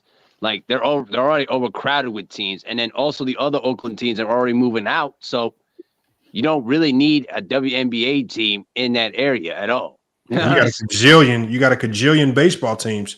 You get the Padres, Dodgers, Giants. I mean, you got baseball Angels. games galore and everything. Like that's what I'm saying though. Like listen, I think for the WNBA to grow, they're gonna have to start small. They're gonna have to really start looking at these small, towns and start building up that fan base over there. It may not be the biggest arenas that you could play in, but I guarantee you a lot of the local fans will come in and watch you play, and then it will sell out. I guarantee you that. That's a start. Yeah. But let me ask you a question though, Lamont. Let me ask you a question though.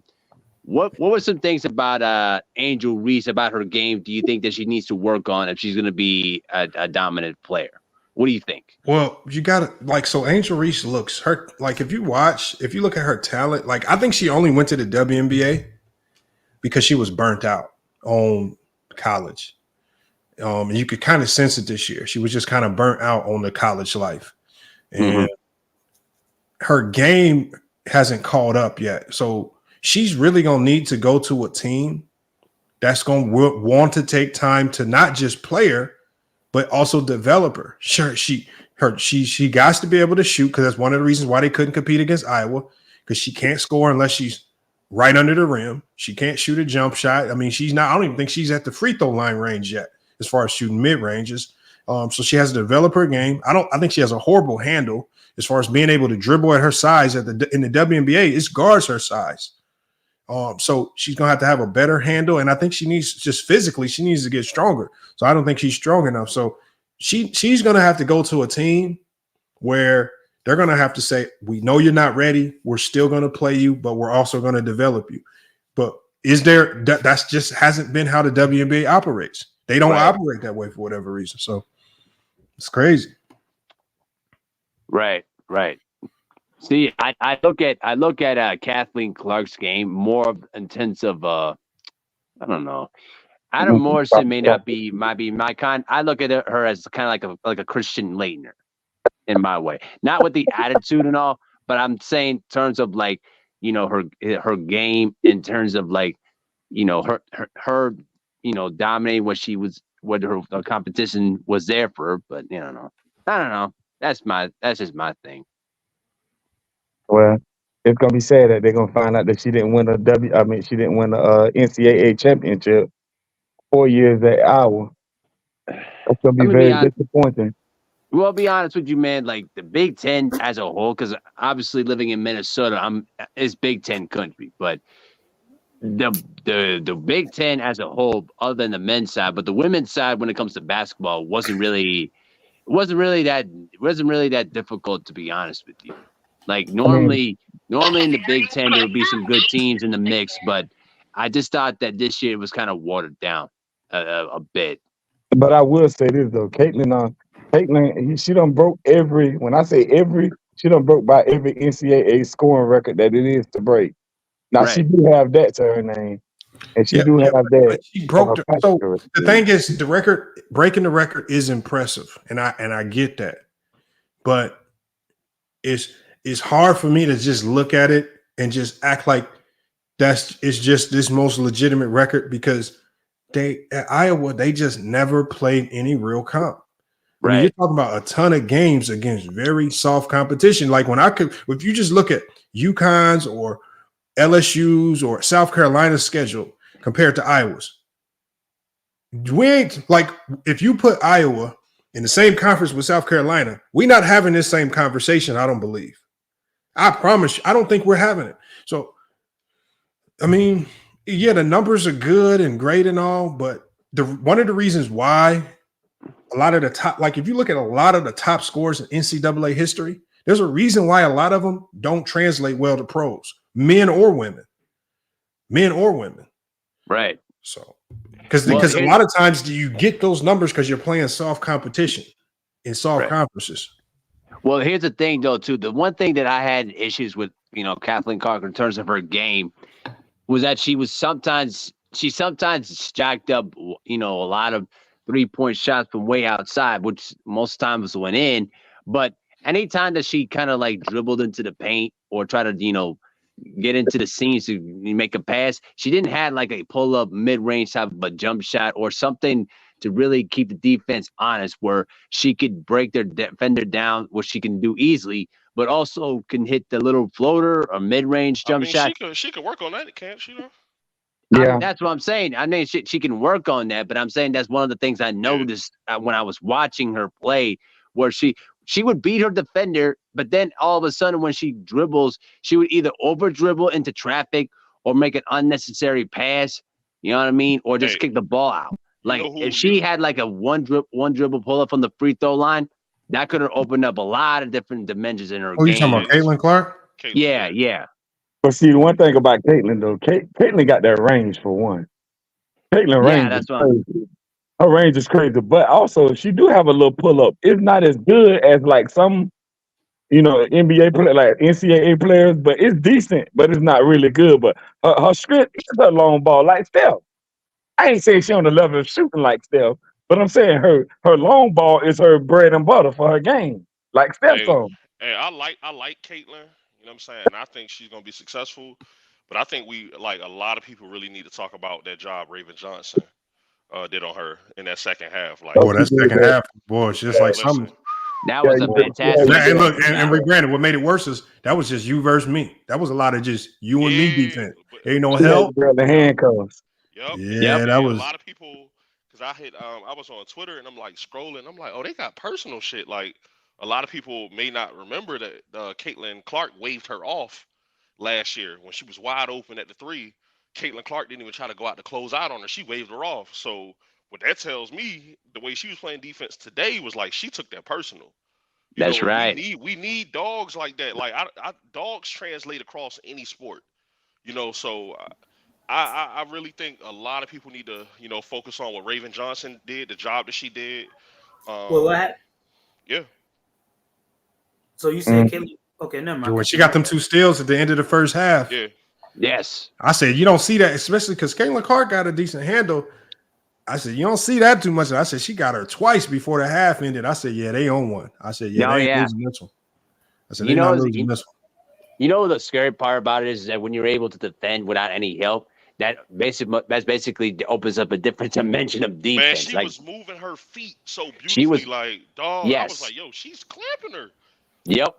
But every time Caitlin got that switch, that's when you could tell that she got that confidence back. Like, whenever she would get a successful switch and Raven wasn't on her, guarding her, man, she looked to go to town. I was just kind of shocked that they beat UConn, first of all. I was actually shocked that Iowa beat UConn. And listen, and that was a moving pick, by the way. Like, I don't care what nobody say. It was a moving pick. It was. Yeah, but look, but you got to realize, like, so when you play basketball, the one thing you have to understand is that not all picks are clean. Like, if you watch the game today, both teams were setting a ton of what you would call normally moving screens. You know, Camilla does it all the time. And this thing that's just a call where you got to let it ride. Hold on. We got to let my man pull up, man, and get his take on there, man.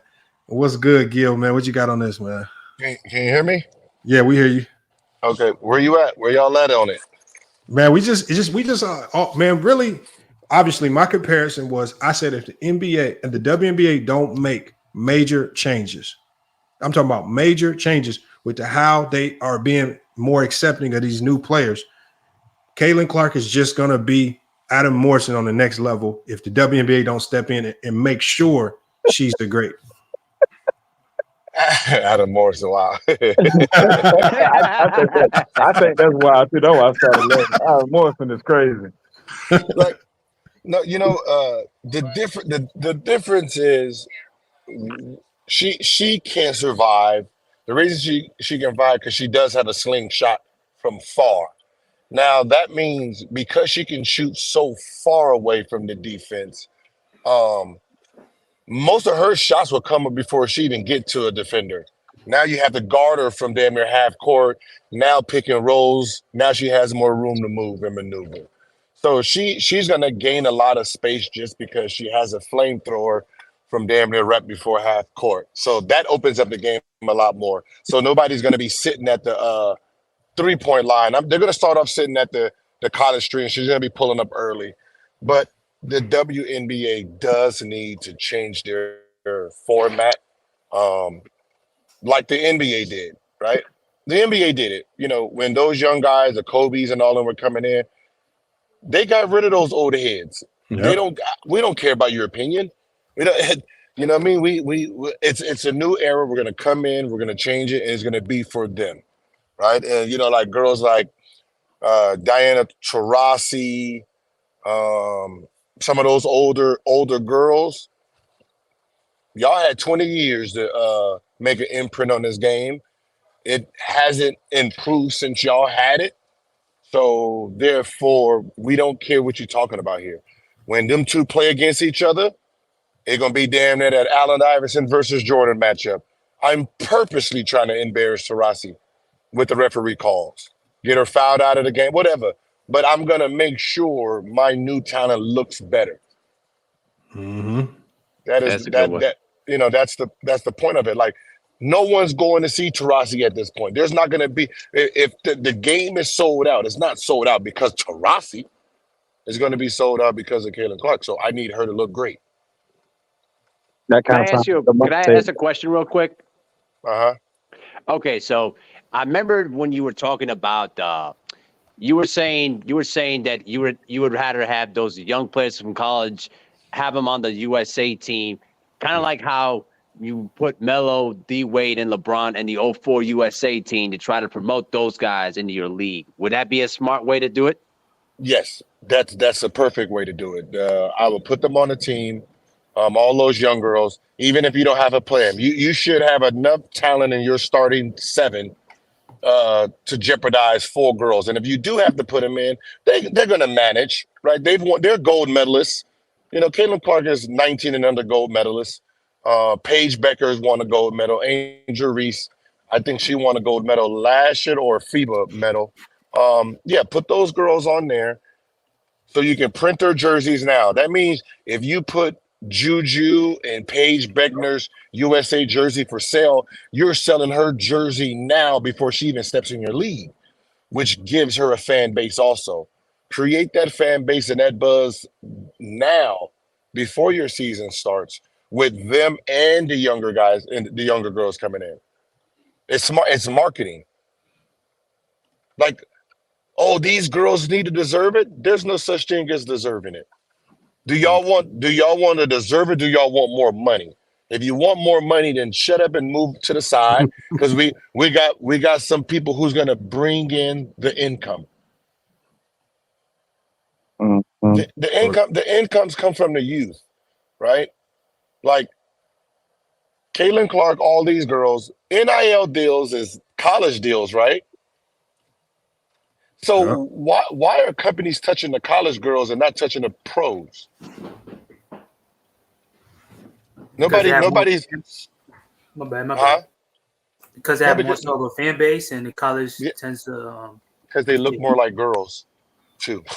That's crazy. That's crazy. That's crazy, bro. Now think about it. When you're. So you basically bro said they look more like girls, bro. That's crazy. The AI look is just the reality of it. But you see what I'm saying, though? Like a friend, like Juju still looks like a young lady, right? Paige still looks like a young lady. Angel Reese, obviously, she's dressed in like a Kaylin. It's more of her game in a sense. South Carolina got some fire, they got some fire drones on their team. But for the most part, when you're talking about 18, 19, they haven't figured out their sexuality yet, right? So they're still dressing as young ladies. Once you get 22 and you're 23 and you're a senior coming out, you're a woman. You're not necessarily you've picked what side you want to be on. So most of those girls at 22, they're gonna have the tattoos. They're gonna already cut their hair. When they're coming to the W, it's hard to market that to the youth, because the youth, they have not seen that yet. That's not their identity yet. Like most youth girls are still trying to they're wearing makeup, lip gloss in games. They want the shorts. They want the short shorts. Like they want to roll, like those are the high school girls, college freshmen, they're rolling their shorts up still, trying to show their thighs. Yeah, trying to show their thighs, because the young boys is doing it in high school and they're trying to impress each other. Hey, Lamar, you ever told Gil that deal that we came up with the last show we did? What's that? I forgot. You know that you know that big three. He got. Oh yeah. Look, no. I did tell him that. No, but no. The idea was if the WNBA, like the only way I think the big three idea works is if they fake it and have her going out there cooking men, because they can't have her going out there really playing against men, not real basketball. But you gotta fake it and make her look nice against men if you really want it to pan out and work in favor of the WNBA. Otherwise, it's just gonna backfire. And then listen, there's no way in hell that she's gonna go out in a big three and play against Will Bynums and Jamal Crawfords and shit like this. Like Nick Young couldn't even hang out there with them dudes. Right? This ain't. She can't beat Iowa men, let alone real professional NBA players, motherfuckers like McCants. You think she gonna go out there and cook a dude like McCants in the big three? You think somebody like McCants gives a shit about who she is? He gonna clothesline her just for the thought. That's crazy, man. You know what Shaq's gonna do? He'll be like, they'll let her cook for the right bag, though. The dudes ain't go. What I'm saying is the dudes ain't go. Okay, one. Let me just cut it. They ain't no $5 million dog. That whole league, the captains, the number one captains, the main captains. This is how their deals is done. The main captains, they get $8,000 if they win. So it's it's $7,000. $8 if they win, $6 if they lose. That's the main guy. Then the two under him, like the two second captains, they get $6 grand, 7 if they win, 5.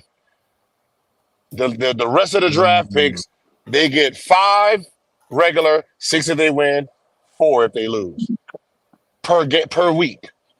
So you're saying she's gonna come in there and get 600,000 per game? What you ain't got that kind of money? I'm gonna just be honest with you. You don't think he could find that money though? Where's Ice Cube gonna get that money? You can put look. The league don't know how to. The league don't know how to make money yet. They don't know how to make. So what the problem is this? It's not Cube.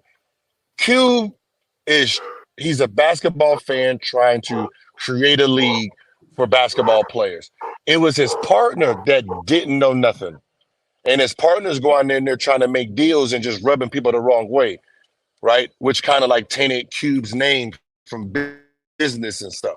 It's not Cube. Cube's standing on 1,000% with the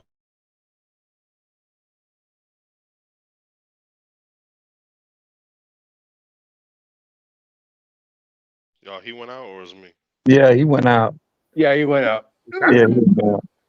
Nah, but somebody in the chat, Leslie Barber called you. He's back. Can you hear me? I said the big three don't have a TV deal. They don't? No, they pay CBS $2 million. Leslie Brown and cut that man Wi-Fi. Hold on, pause. Can you hear me? They paying them $2 million? No, he good now. He should be good. They paying them $2 million? That's crazy. Yeah, they pay CBS $2 million to be on CBS. So CBS don't pay them because when I got there, I was with Fubo, and Fubo's linear, and I had a deal where them and Fubo can link up. Fubo give them cash. I think it would be smart if Ice Cube could find that money. Hold on, rebranding. I said Fubo can give them cash, and then they can be on linear. And it was like, nah, we want CBS, and it's like because they want the national recognition, but they're paying CBS. So what they do is they got to find funding every year, right? So let's say they go out and raise $7 million. $7 million goes to $2 million goes to CBS, then $5 million goes to the salaries, booking tickets, and all that stuff. That have you?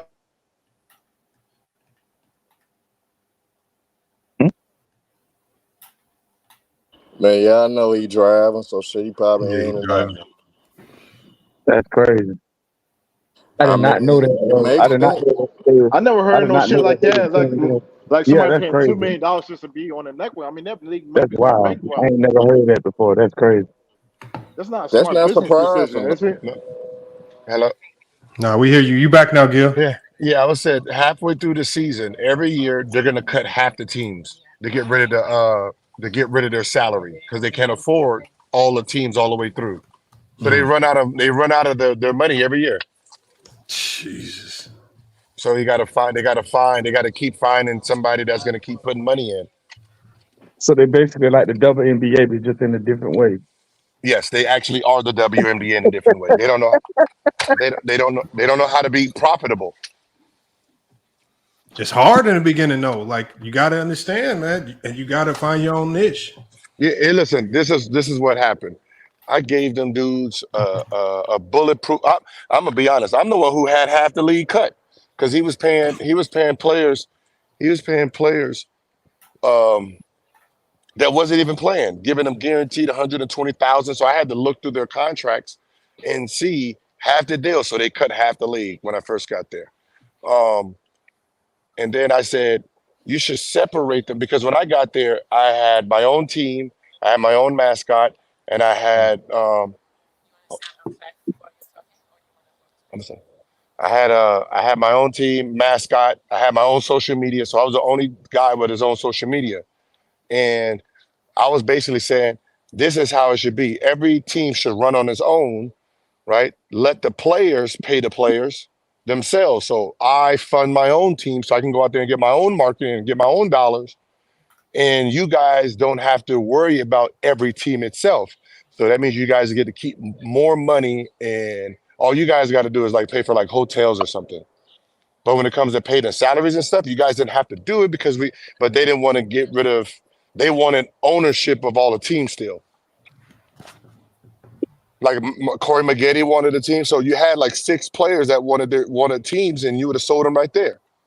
But they didn't do it. So it kind of like That's bad business right there. That's bad business. now, I get it. They didn't know what they had, so before it all like I guess it's easier to now for me to say, well, they should have sold back then. You got a league, it's moving, and keeping 100% of it makes more sense. Yeah, I like I said, I get it from both sides, but man, it seems like they missed the ball on that one. Yeah, like the WNBA too. This is a time where you have to sit there and watch what the NBA did, and then realize that when how we watch, why ain't Melo in the league? Why Jamal Crawford in the league? Because someone 18, 19 they want. Right? That 18 and 19, that's what they want. They want them young kids, right? They want them young kids. Like somebody's going to pick Eden, right? Somebody's going to pick him just for some of those Purdue fans, but the beginning of that draft is going to be 18 and 19-year-olds getting drafted. I agree. That's why I said I think Edie's going to slip in the draft. I got him going beginning of the second, end of the first. Yeah, that's where the mock draft has him. That's why it was weird. I was like, damn, this player of the year 2 years in a row, and they got his ass 30. Shit, that's crazy. It's not in a sense. It's that the game. He's not fast enough to stay on the floor. Like when the Purdue comes down, they have to slow the ball down for him to slot his ass down there and get in the post. These guards ain't waiting for that shit. You see how they was treating Wemby? Shit, that's the number 1 pick. They don't want to throw him the ball, let alone someone that's that slow. That motherfucker might as well just play defense because you ain't getting that ball on offense, goddammit. I can tell you that. Hey Gil, how good of pros you think Caitlin Clark and Angel Reese would be in the WNBA? I think it'd be easier for Caitlin than it will be for Angel. Angel doesn't have he plays hard. He doesn't have a skill yet. Mm-hmm. Right? If you look at her in them games and she tries to make layups, she don't have the fundamentals. She be out of control all the time. She plays like a girl. Right? You know what I mean? And she's going to need to develop like a go-to move and a secondary move, within the next 30 days, there'd be some type of effective offensively, in the W. But, just being a big body, she'll be fine. She's going to be more of like a rebounder type early, try to play defense, rebounding her before she can really start demanding that ball. Caitlin, she's a guard, right? Have them big girls out there come pick and roll. She'd run around, shit. Remember, she can shoot the ball fast. Like Steph, shooters like that. No one is like you watch MMA and you watch boxing. Mm-hmm. Yeah. Boxers.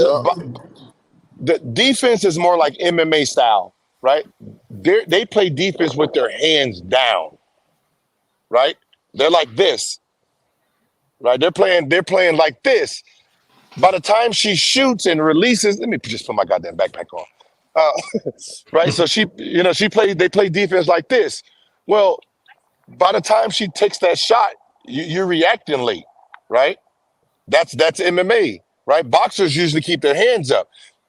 Defense is the MMA of basketball. They want to guard for the crossover. That's where their hands are. So she coming down and then deciding to pull is always going to be a late reaction to her shot. So she's going to get her shot off. That's not going to be the issue. Like people who can shoot, they're going to find a way, especially like her shit is always loaded. So I think she's going to be fine. And then if I'm the Fever, my offense is designed just for her. Yep. Y'all going, you mother, I'm going to have a whole bunch of Draymond Greens in this bitch. Set picks, give it to her, rolls, re-give it to her. 30 shots a game. We just said that. 30 a game minimum. I don't give a. The Hey, fans is gonna be there to see her. Yeah, she doubled the ticket price. I don't give a fuck about the people that's in here. I can trade y'all. No, I'm serious. I'm serious. It's business, though. It's business. I'm saying it's a business. Like y'all was here. No matter how good y'all were, they didn't come to see you. The thought of her doubled the prices, which means the game, our style is for her. Yep. So whoever she don't like, y'all are getting the fuck on out of here. First one, first player to look her off, get the fuck out of here. We're not, but what I'm saying is we're not even setting the tone. Okay, this is a true story. Y'all remember that clip where it's going viral a little bit where Shaq said he did something to Kobe one time and the FBI was after him. Yeah, I remember. I seen that. It wasn't the real FBI, right? Yeah, it was Magic, upper management. Jerry It was West. the upper management. Yeah, what happened is something happened where he pranked Kobe. Kobe didn't like him, right? This is Kobe as a rookie. And Kobe didn't like it. And Kobe was like, hey, I don't want to play with him. Can y'all trade me? That freaked them the fuck out. Oh, hey, whoa, relax, Kobe, relax.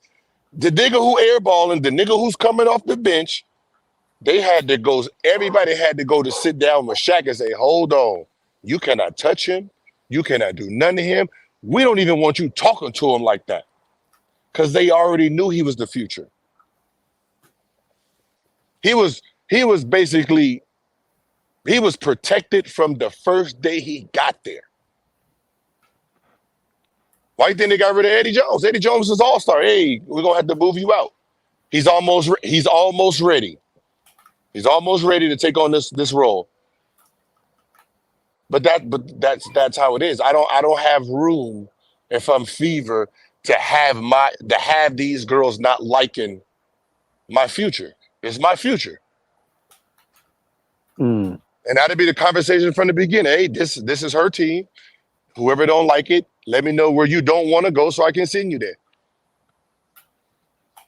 And to be honest, Gil, the WNBA can miss this opportunity though. They got to capitalize because they dropped the ball on a lot of the good players that they could have elevated the league in the past. So they got to take advantage of the Caitlin Clark situation. If they don't, I think the league will be over with. It's the last game. They don't know how to take advantage of it because they still think that we should watch them for their talent. Yep. As long as they still think watch us for our talent, they're gonna always be exactly where they are because the male audience we have a certain way that we want to see things, right? If we think you're sexy, we're gonna watch just because you're sexy. If you don't want us to watch for that, then we won't watch. There you go. I'm sorry. I mean, like we as long as you're sexy, you can miss 15 layups in a row. We don't care. You know what I mean? Now if you want us to evaluate you for your talent, you missing 15 layups. Get the fuck off the court. Get your sorry ass up the court. Shit, the fuck? Oh look, hey, I got to get into this little event. But it was nice talking to y'all boys. All right, yes, sir. Sure, yeah. Hey, Lamont, you mind because I got to get up out of here. You mind if we make the announcement real quick? Yeah, go ahead, because I got to shut this one down. So go ahead and let the people know, man. So we appreciate y'all, tuning in. Just would like to announce that, we kind of into the partnership with Lamont here at FYF. So we will be coming out with a show every Saturday, 5 p.m. Eastern time. And we put together a cool cast, I think, everybody I like. So it will have, my dog Herm. It will have Sturdy, True the King, Young Africa, Maria, H from the UK. Am I missing anybody? And myself. We're just gonna we're just gonna put together a show. We're talking about sports show. Like we're not really doing the whole narrative base. We're gonna leave that to those guys over there that want to do the narratives and y'all know who they are. So over here I think we want to have fun with it. We want to give y'all some consistency every week. I think, we like what Lamont doing over here with FYF, and, he extended the opportunity, and I think we want to execute and get y'all something good over here. So make sure y'all tune in Saturdays, 5 p.m. Eastern time to 7 p.m. And, what's the name? You got to let them know the show name, man. Absolutely. So it's going to be called The Crossover. So we're going to be talking all sports. Right now, basketball is a big thing, so you probably can expect a lot of basketball talk right now. As we start to switch into different sports, we will, switch into different sports. So once again, Lamont, we appreciate you. Herm, you got anything you want to say? Herm, you on mute. Yeah, so this is Herm from Memphis. I just want to say this, man. Hear me, man. Yeah, man. Nah, but to add on to it, y'all, man, we gonna be talking from the love of the game, love for every sport that we talk about, man. It's not gonna be narrative driven. It might be some trolling here and there. You guys gonna see some disagreements amongst the crew. And we will let some people come on if they have questions or if they want to debunk anything that we may be talking about in that instant. But it's a good group of guys and women. You guys gonna hear from a woman perspective as well. It's gonna be great content, you guys, man. Y'all just tune in, support us. It's gonna be very entertaining. Like I said, you got a mixture of everything that you need on one show. And you got it with this crew here. So, man, y'all tune in. Y'all most definitely support. Man, we appreciate FYF for backing us and supporting us with this and giving us this opportunity. And we going to make you guys proud, man. Y'all going to like this show. It's going to change the game up on YouTube. I'm telling y'all that now. So, man, y'all tune in. Hey, what's up? One more name. My bad. My dog, Casual. The Casual will be a part of it as well. Maria is going to be a part of it. Real nice cast, yo. And we've been building over here at FYF already. So we, talked on the back end. Everybody got a respect for each other. And we think we could put something together. Like, that's, going to be cool over here. So, for sure. But go ahead, Herm. My bad. So let's start this Saturday, right? Yeah, this Saturday, y'all. 5 p.m. Eastern Standard Time, man. Saturday. So, yeah, I'm going to make sure I'm going I to drop that definitely will be tuning in, IG. though. I definitely will be tuning in. Man, we appreciate that. So what's it called? The crossover, you said? The crossover. Oh, okay, I'm gonna check it out. Well, we appreciate that.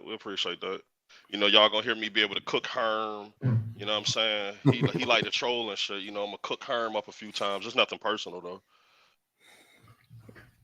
No, we got it, man. Hey, y'all know Herm is one of the best debaters, period, on FYF Sports. So, it's going to be hard. It's going to be a tall task for Rebranded to do that. But, y'all tune in. Y'all may get to see this Sunday, y'all. It could. So, we got our national. So, just like we had the NCAA tournament, this weekend, we got our national tournament next weekend. So next Sunday, if we make it all the way through, we hopefully can get the national championship game from my league. We can get it live on FYF Sports. So it's gonna be another grind, but we got a team this year where, if I lose this year, I'm damn near looking like the 2011 Miami Heat, man. So good luck though. Good luck for sure. So we got it, man. You got it, Lamont, man. Y'all got it this year. Hey, Lamont, don't go out there acting like Lamont Rivers. Yeah. Hey, Lamont, if you stick up the joint, me and LBZ gonna be all over your ass. Hey, look, I'm gonna give Sturdy. I'm gonna make sure we can do it. I'm gonna give Sturdy the link to the live so we can live stream the game. Because I want y'all to be able to tell me if I'm not practicing what I preach, the things that I say, the style of play, obviously we got a defensive team. We defense first, man. We don't give up nothing. So y'all can see if I'm capping, man, or not. So good luck though, for real though, man. Good luck though, man. We're gonna find out. Sure. It's gonna be a good one this year. I got a good feeling about it though. I got a good feeling. All right, y'all. I'm gonna go ahead. Make sure y'all also just so y'all know, if y'all don't follow Gil, man, No Chill Gil, he going live right now from his channel, man, over at a special event with Underdog Sports on Top Golf. So if you're not subscribed to his channel, not Gil's Arena, but his personal channel, No Chill Gil, I want y'all to go check out his live, man. So he about to go live right now, No Chill Gil, man. And I've been doing a lot of stuff with him, man. So hopefully, man, I can get something going on with Gil, man, where we can get him over here at least once a week, man, to cook on something, man. So I've been trying to work on stuff as time goes, man, trying to figure stuff out. Doing a lot of work with other content creators, but it's gonna be hard. After this week, I promise y'all. After this week, we're gonna get the lives back going. We're gonna get, we got Fontaine got a show. We're gonna get his show consistently rolling.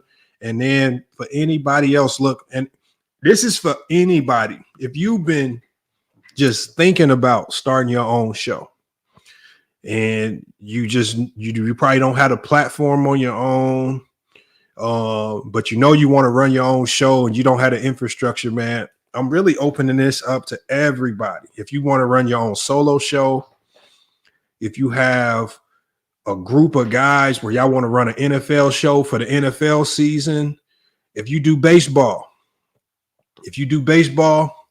and you want to cover MLB with a group of guys for MLB, that's cool as well. And I'm really not putting too many restrictions on it for the people that come over, because for the main thing with me is just getting the content out. And if your content hit, you get 100% of the ad revenue. You get 100% of the donations you're able to bring into your own Cash App. I'm not trying to take from none of it. I'm just trying to build a network. I'm not trying to make no profit off this. Y'all get the ad revenue for your own show. You get the Cash Apps for your own show.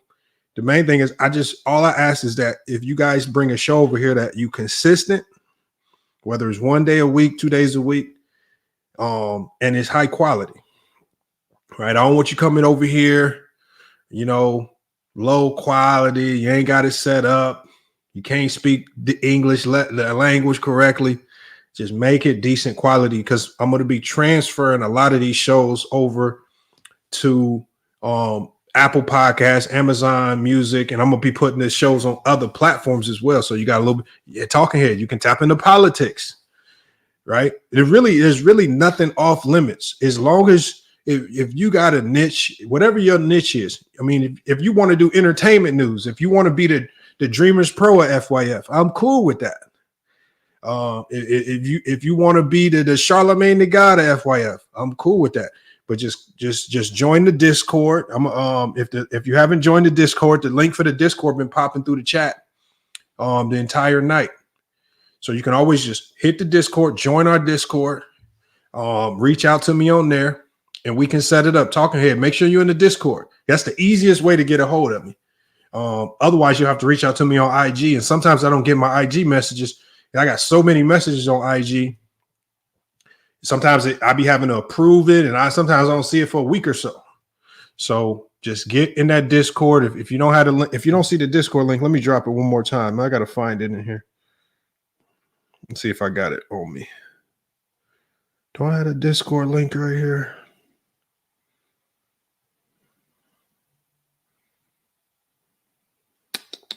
Can't see a Gil could come through this Saturday, because True the King say he got a gripe with Gil. And he won't smoke with Gil about the Jokic comments. I'm gonna try. Like I said, this Saturday, anything happening from Thursday, Friday, Saturday, and Sunday, I can't make no promises, because I'm gonna be super laser focused in on my tournament.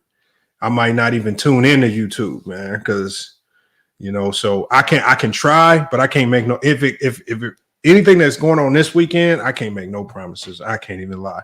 And even for y'all show, I'm gonna have to do everything early before I leave, so y'all set up and ready to go with your graphics and everything before I even take off. But Sturdy's gonna have some access to the StreamYard, so he's gonna be able to do a lot of stuff. The same things that I would be able to do, he's gonna be able to do. Jump the show off and do all that. So I'm gonna make sure. He says the link says expire here. I'm gonna drop it for you right now, talking head. Hold on. I'm gonna get it right now. Let me log into my Discord and get you a link.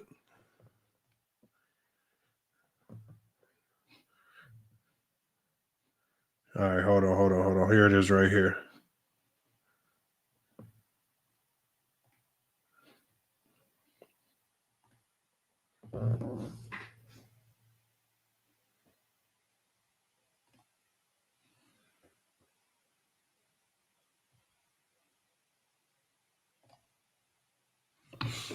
All right, here you go, talking head. Here go the Discord link, though. There you go, talking head. That's the Discord link.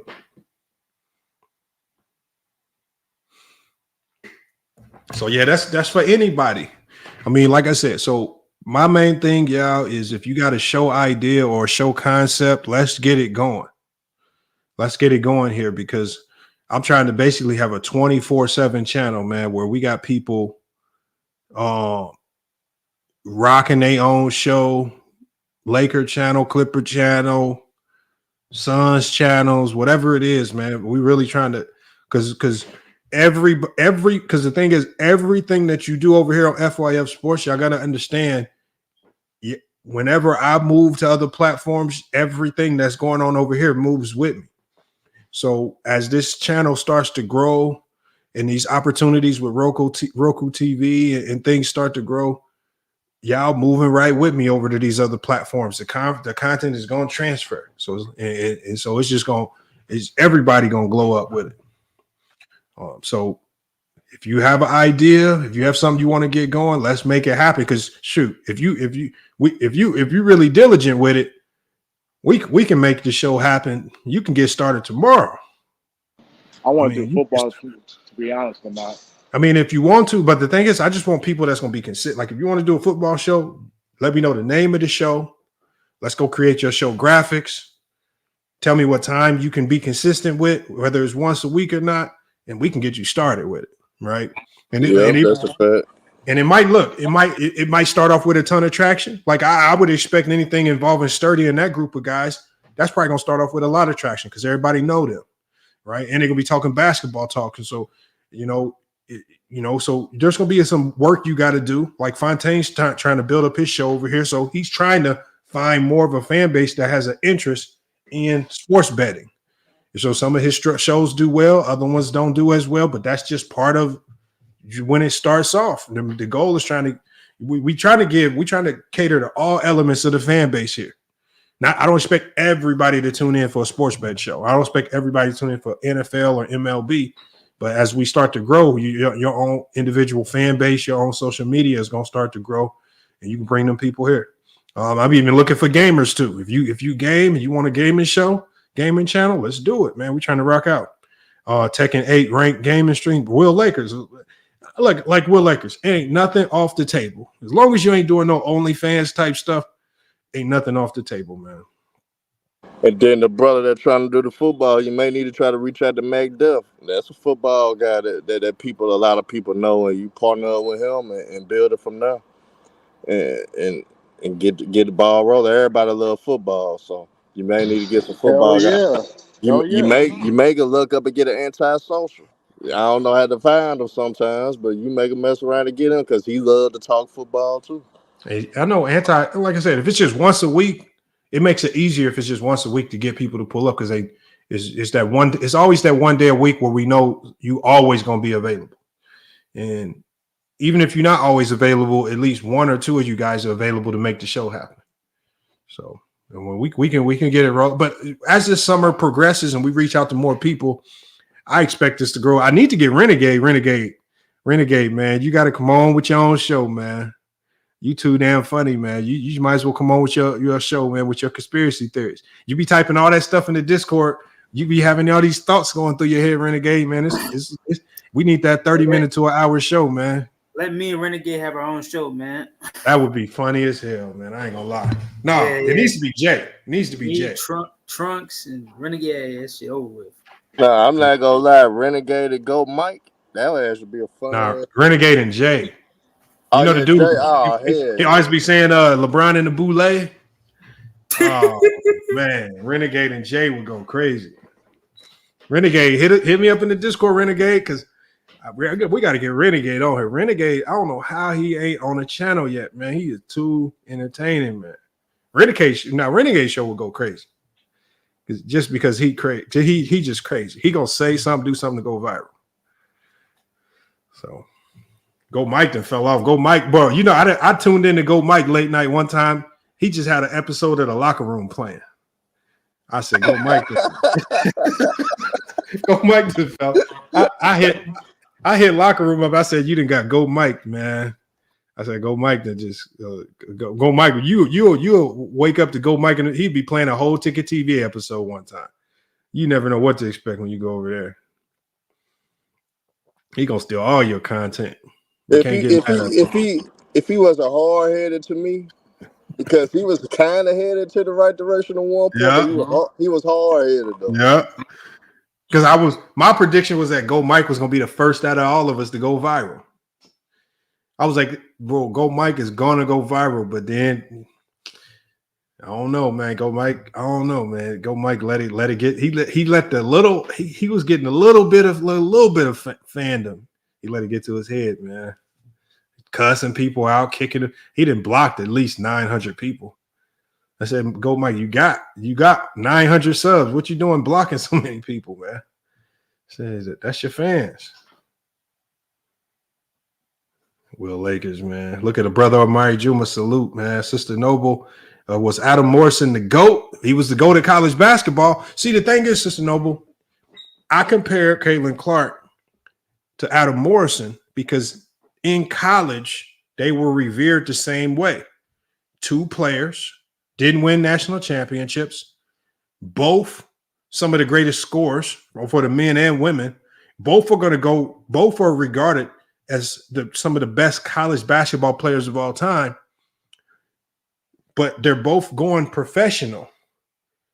And so is the WNBA are they going to, because of their hard-headedness and stubbornness, are they going to turn Caitlin Clark into Adam Morrison as a pro?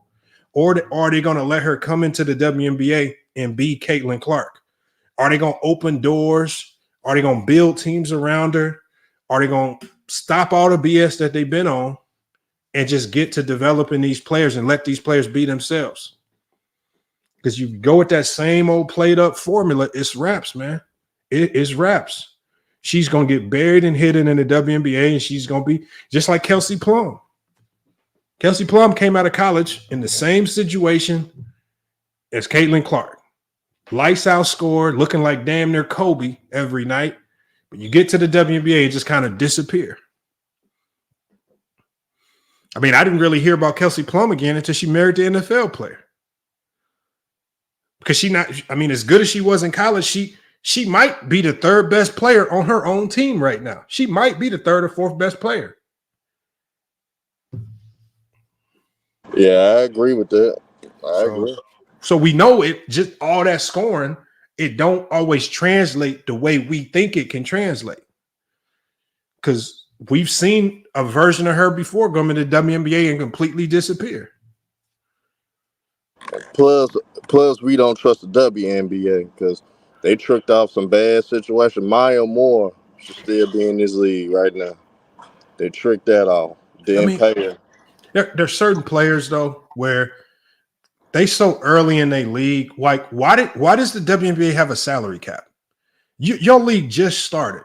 You ain't got no business having no type of salary cap. Because when somebody like Caitlin Clark or Maya Moore walks in, you need to be able to pay them enough so they ain't going nowhere. Maya Moore was able to walk away. She walked away from the WNBA because she's making enough money in other places where she didn't have to rely on WNBA money. You need to be able to pay the most important players enough money so they don't go nowhere. But see, the problem is, Oswan Williams, is Caitlin Clark about to sell out arenas if they allow her to do so, but they only going to be paying her what? Probably less than $100,000 a year. So the only people that win out of this deal is the owners. Players ain't going to get no residual kickback.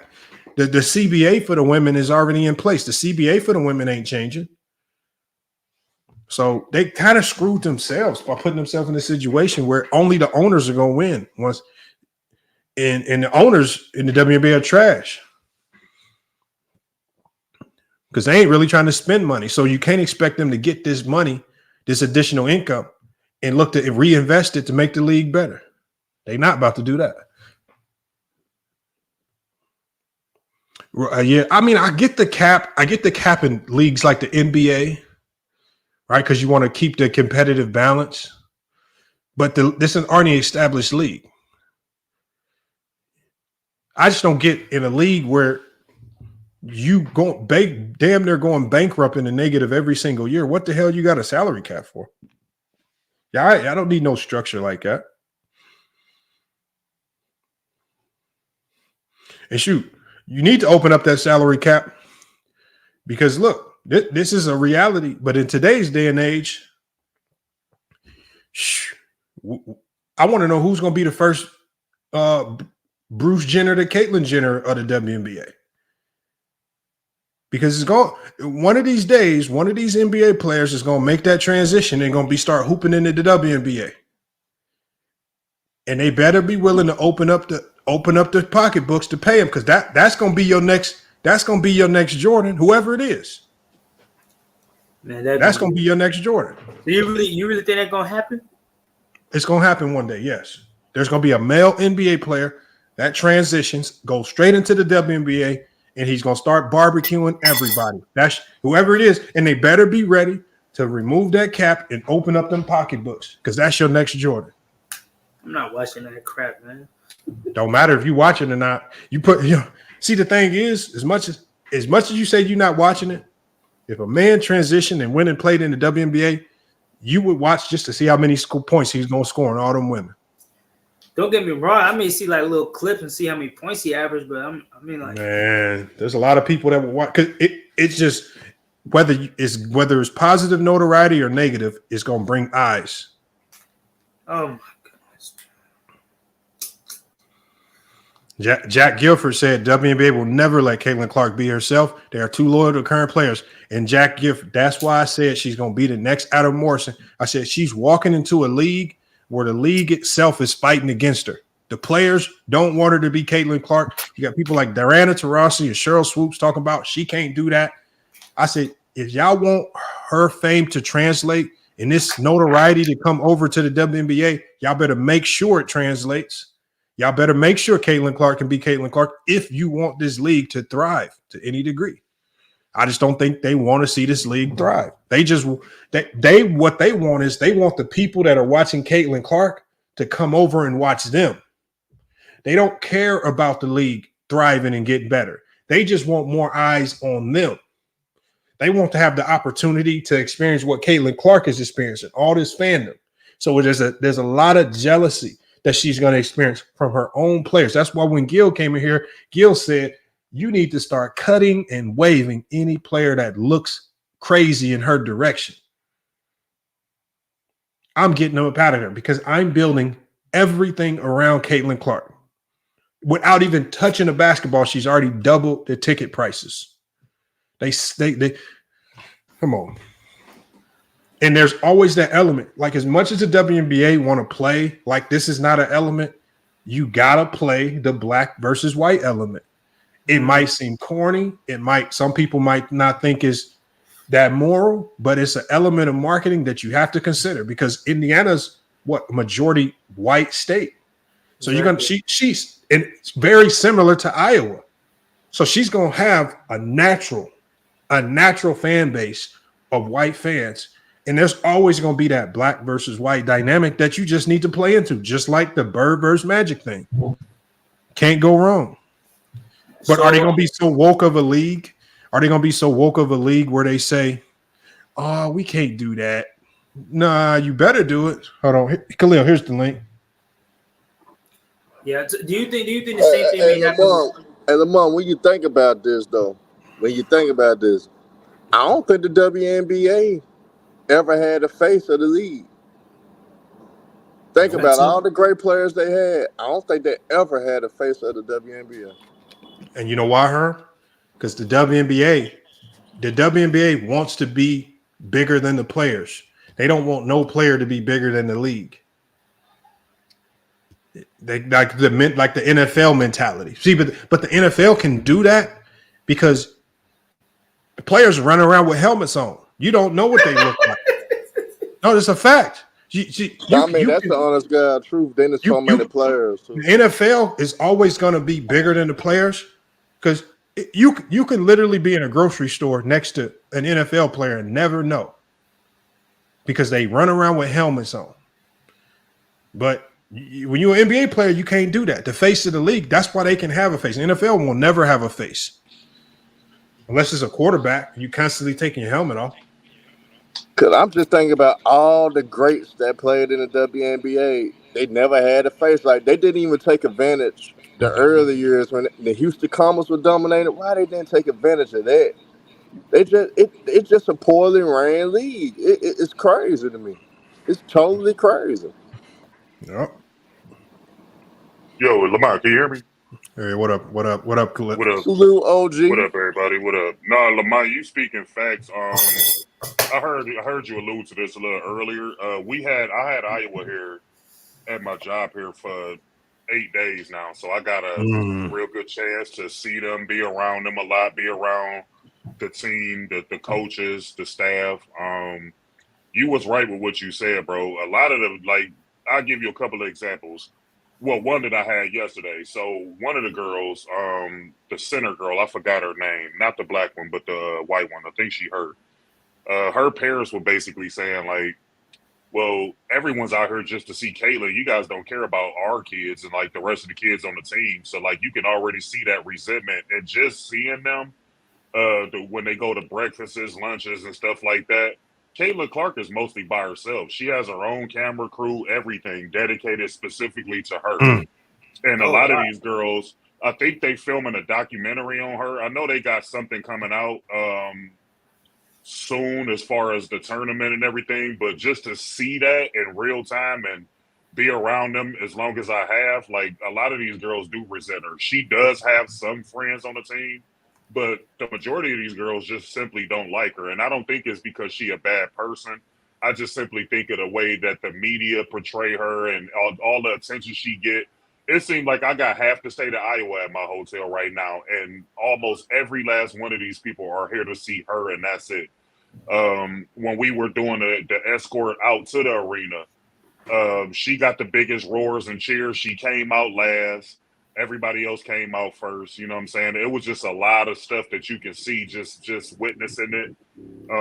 That a lot of these kids don't really, like, care for her, even on their own team. The attention to detail that we had to pay as a hotel, pay attention to, the amount of police I had to hire and extra security that I had to hire. I had to put cops and stuff like that on her floor specifically. It's just a lot of stuff, like, and it seemed like don't nobody else care, not even to her parents. So when her parents checked into the hotel, right, the fans flooded her parents. So I had to tell, because they travel with the Iowa State Police Department. So I had to tell them to put a detail on her parents, because a lot of these people are flooding their parents and they don't want to be around that stuff. Like, so just to protect them, that's how many fans this girl got. And I think that will translate into the WNBA, especially if she's good. Like, Indiana couldn't have been a better choice. I know they're a trash team right now, but just the thought of, you just said this, Lamont, it's a predominantly white state. The fact that she's going to that team, and if she produces on a high level, she's gonna blow the WNBA fan base out the water. Like, it was just mind-boggling to see the fanfare that this girl garners everywhere she goes. Like, if she stepped down into the lobby, we had to have everything converge over to her. Like, any move this girl made, all the attention was on her. It was weird.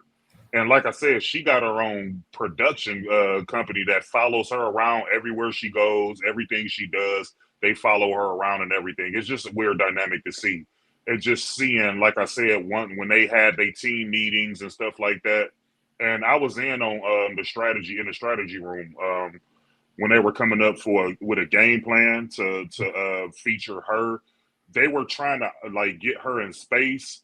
I don't think they accounted for that Johnson girl playing the defense that she played on her. Because if you notice in the first half, particularly the first quarter, the game plan worked to a charm. She scored like 18 points in the first quarter. And then once they put that Johnson girl on her, it seemed like they couldn't create a way to get her off the girl. They tried screens and all that. That girl went over the screens. Like, she did everything she was supposed to do. I thought that girl was the best player on the floor. As far as impact, that Johnson girl, even though her points and stuff, if you look at her stat line, it won't reflect it, but just me knowing their game plan and watching how Don Staley and her staff blew that game plan up was crazy.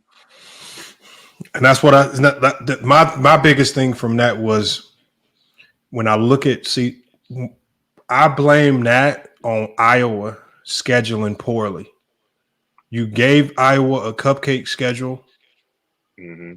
You never gave her, like, imagine if they would have said, we might take the loss, but let's schedule an early season matchup against South Carolina, the LSUs, the tops, like the top teams. Like, let's not schedule Clark and Lewis University to start the year. Let's not schedule these cupcakes where we know she can pad her numbers, drop 30, 40, hit 9 threes, get the scoring record, but when it matters most, you don't have no, you don't know what it feel like to go up against the best defense in the country, because that's what South Carolina was. That's the number one defense versus the number one offense. But see, the number one defense was battle tested, playing ranked teams. The number one offense only became the number one offense because you played against a lot of cupcakes the entire year and you didn't really beat anyone of notoriety. So I think it just came back to bite them, man. And that's what happened to me last year. Just me coaching. One of our best regular seasons, we played cupcakes all year. And we played so many cupcakes last year, my players were complaining about it. And when it came time for that tournament, we ran into NC State in the tournament. Them boys walked us down, man, got us up out of there. So. And you're right about that, man. It's who you play that builds you up. And I mean, like you said, they really didn't go through a lot of adversity. I mean, the closest that they did get was in this tournament. I saw your community post where you talked about the late foul. They were allowing them girls to play physical the whole game up until that point. And a lot of the fans kind of knew it when they came back to the hotel, that call shouldn't have been made. But, of course, they're not going to say that, you know, because their team advanced and everything like that. All in all, it was still a good season for her overall. She did make a huge impact on that sport. Overall, like, I truly think that once she goes to the next level, she will have some level of struggles at first, because the way that girl played defense on her, that's the way a lot of them girls in the WA going to play defense. You got to understand, this is college. The majority of these girls not even going pro. You know, they just get there for the experience. But when you in that professional rank, all of them people can play. Even the sorriest ones to us can really play for real. And she can't really move her feet laterally. I heard what's his name talk about it earlier, Nahari, where he talked about her not having a real mid-range. Like, you can see a lot of the flaws. Like, just in this tournament was the first time that I actually sat down and really looked at her game. Of course, I heard of her. Me being a basketball fan, everybody know who she is, but just having an opportunity to see it up close. She has a lot of flaws, man. And like you said earlier, Lamont, it's easy to game plan on her. All you got to be is you move laterally and have a little physicality to you. You can bump her off her spots. They beat her to a lot of her spots, and they forced her into a three-point shooter because of the lack of mid-range game. And that tall girl, the Brazilian girl, kept her out the lane for the majority of the game. So she still has some work to do, but I think she's really dedicated to her craft, and I think she'll be willing to add more to her bag in due time. But if she's good, you know, she's going to get all the endorsements. Everything's going to come her way, and she has that built-in white fan base that's going to automatically back her. You know what I'm saying? Whether win, lose, or draw. So good. This is a good stream, though. Exit screaming. No, Angel Reese need to worry about not being the next Kwame Brown. See, that's her comparison. Yeah, I compare to Angel Reese more to Ben Simmons, though, with the month. Nah, because Ben Simmons is highly skilled. See, Ben Simmons is skilled. See, the thing is, with Angel Reese, she a raw talent. She really just be scoring off a lot of grit and grind. She really a raw talent. Lamont, what about Juju? Do you think she could be the first? No, Juju about to be the next Kobe, man. That's the next Juju. That's what I'm saying. That's what I'm saying. And that's the thing. Like, people that really hoop, as soon as you watch Juju play, it just the way she move, her stride with the basketball, the pace of her play is that, like, it looks different from Caitlin. The way like, I don't know how to explain it, but like at the WNBA level, Juju is going to be unstoppable. Yeah, That's what I'm saying. Like, and what? I How do you think didn't Juju is realize. going to be compared to Caitlyn in the WNBA? I think Juju will have a better career. I didn't realize Juju was as big as she was. I saw them all play live, and I saw Caitlyn, of course, in the last 2 games play Yeah, live. she's I didn't solid, realize Khalil. Juju is 6'3". She damn near my height. And she don't even really look like it on TV. But when she on the floor, like Lamont said, like you can see the crossover appeal in the WNBA. Her skill set. That's just like when Kyrie got here. Everybody wanted Derek Williams, and I was telling them like, no, just the way Kyrie played, his skills would translate to the NBA a lot better. People looked at Derek Williams' run in the tournament and wanted him. And I'm like, no, we should go after Kyrie. And I was right eventually because Derek Williams didn't have much of an NBA career. Mm-hmm. You know what I'm saying? And it's kind of the same with Caitlyn and Juju. You can look at Juju and her skills will translate to that level. And think about it, bro. She only, 18, 19 years old. She's going to be far better at her if she play all 4 years than Caitlyn was in her 4 years. We can be honest. The only reason why Juju lost, boy, the team around her is complete garbage. Mm-hmm. I don't want to shit on them girls, but whoever they had, when I was watching that game, I said, these players they got out with her is garbage. I was like, they stopped recruiting. As soon as they got Juju, it's like they said, all right, we done recruiting. They ain't get nobody else. They didn't get no transfers, nothing. Well, I said, boy, if they do any type of recruiting and bring in some talent, it can get ugly for the NCAA. It's going to get ugly. Clark versus Juju in the WNBA finals going to bring in ratings. Well, the WNBA finals is only going to bring in ratings if Caitlin Clark is there. Yeah, that's what I was about to say. Whoever just said that, bro. That can be her counterpart. If once Juju get to the next level, and if she's on the opposite side of the bracket with Caitlyn, then that can be your Magic and Larry dynamic. I like Paige too as well. I like her too. I'm just talking about, Paige is good, but I don't know about her, man. Just seeing her in person, I don't really know about her. I'm not sold on Paige either.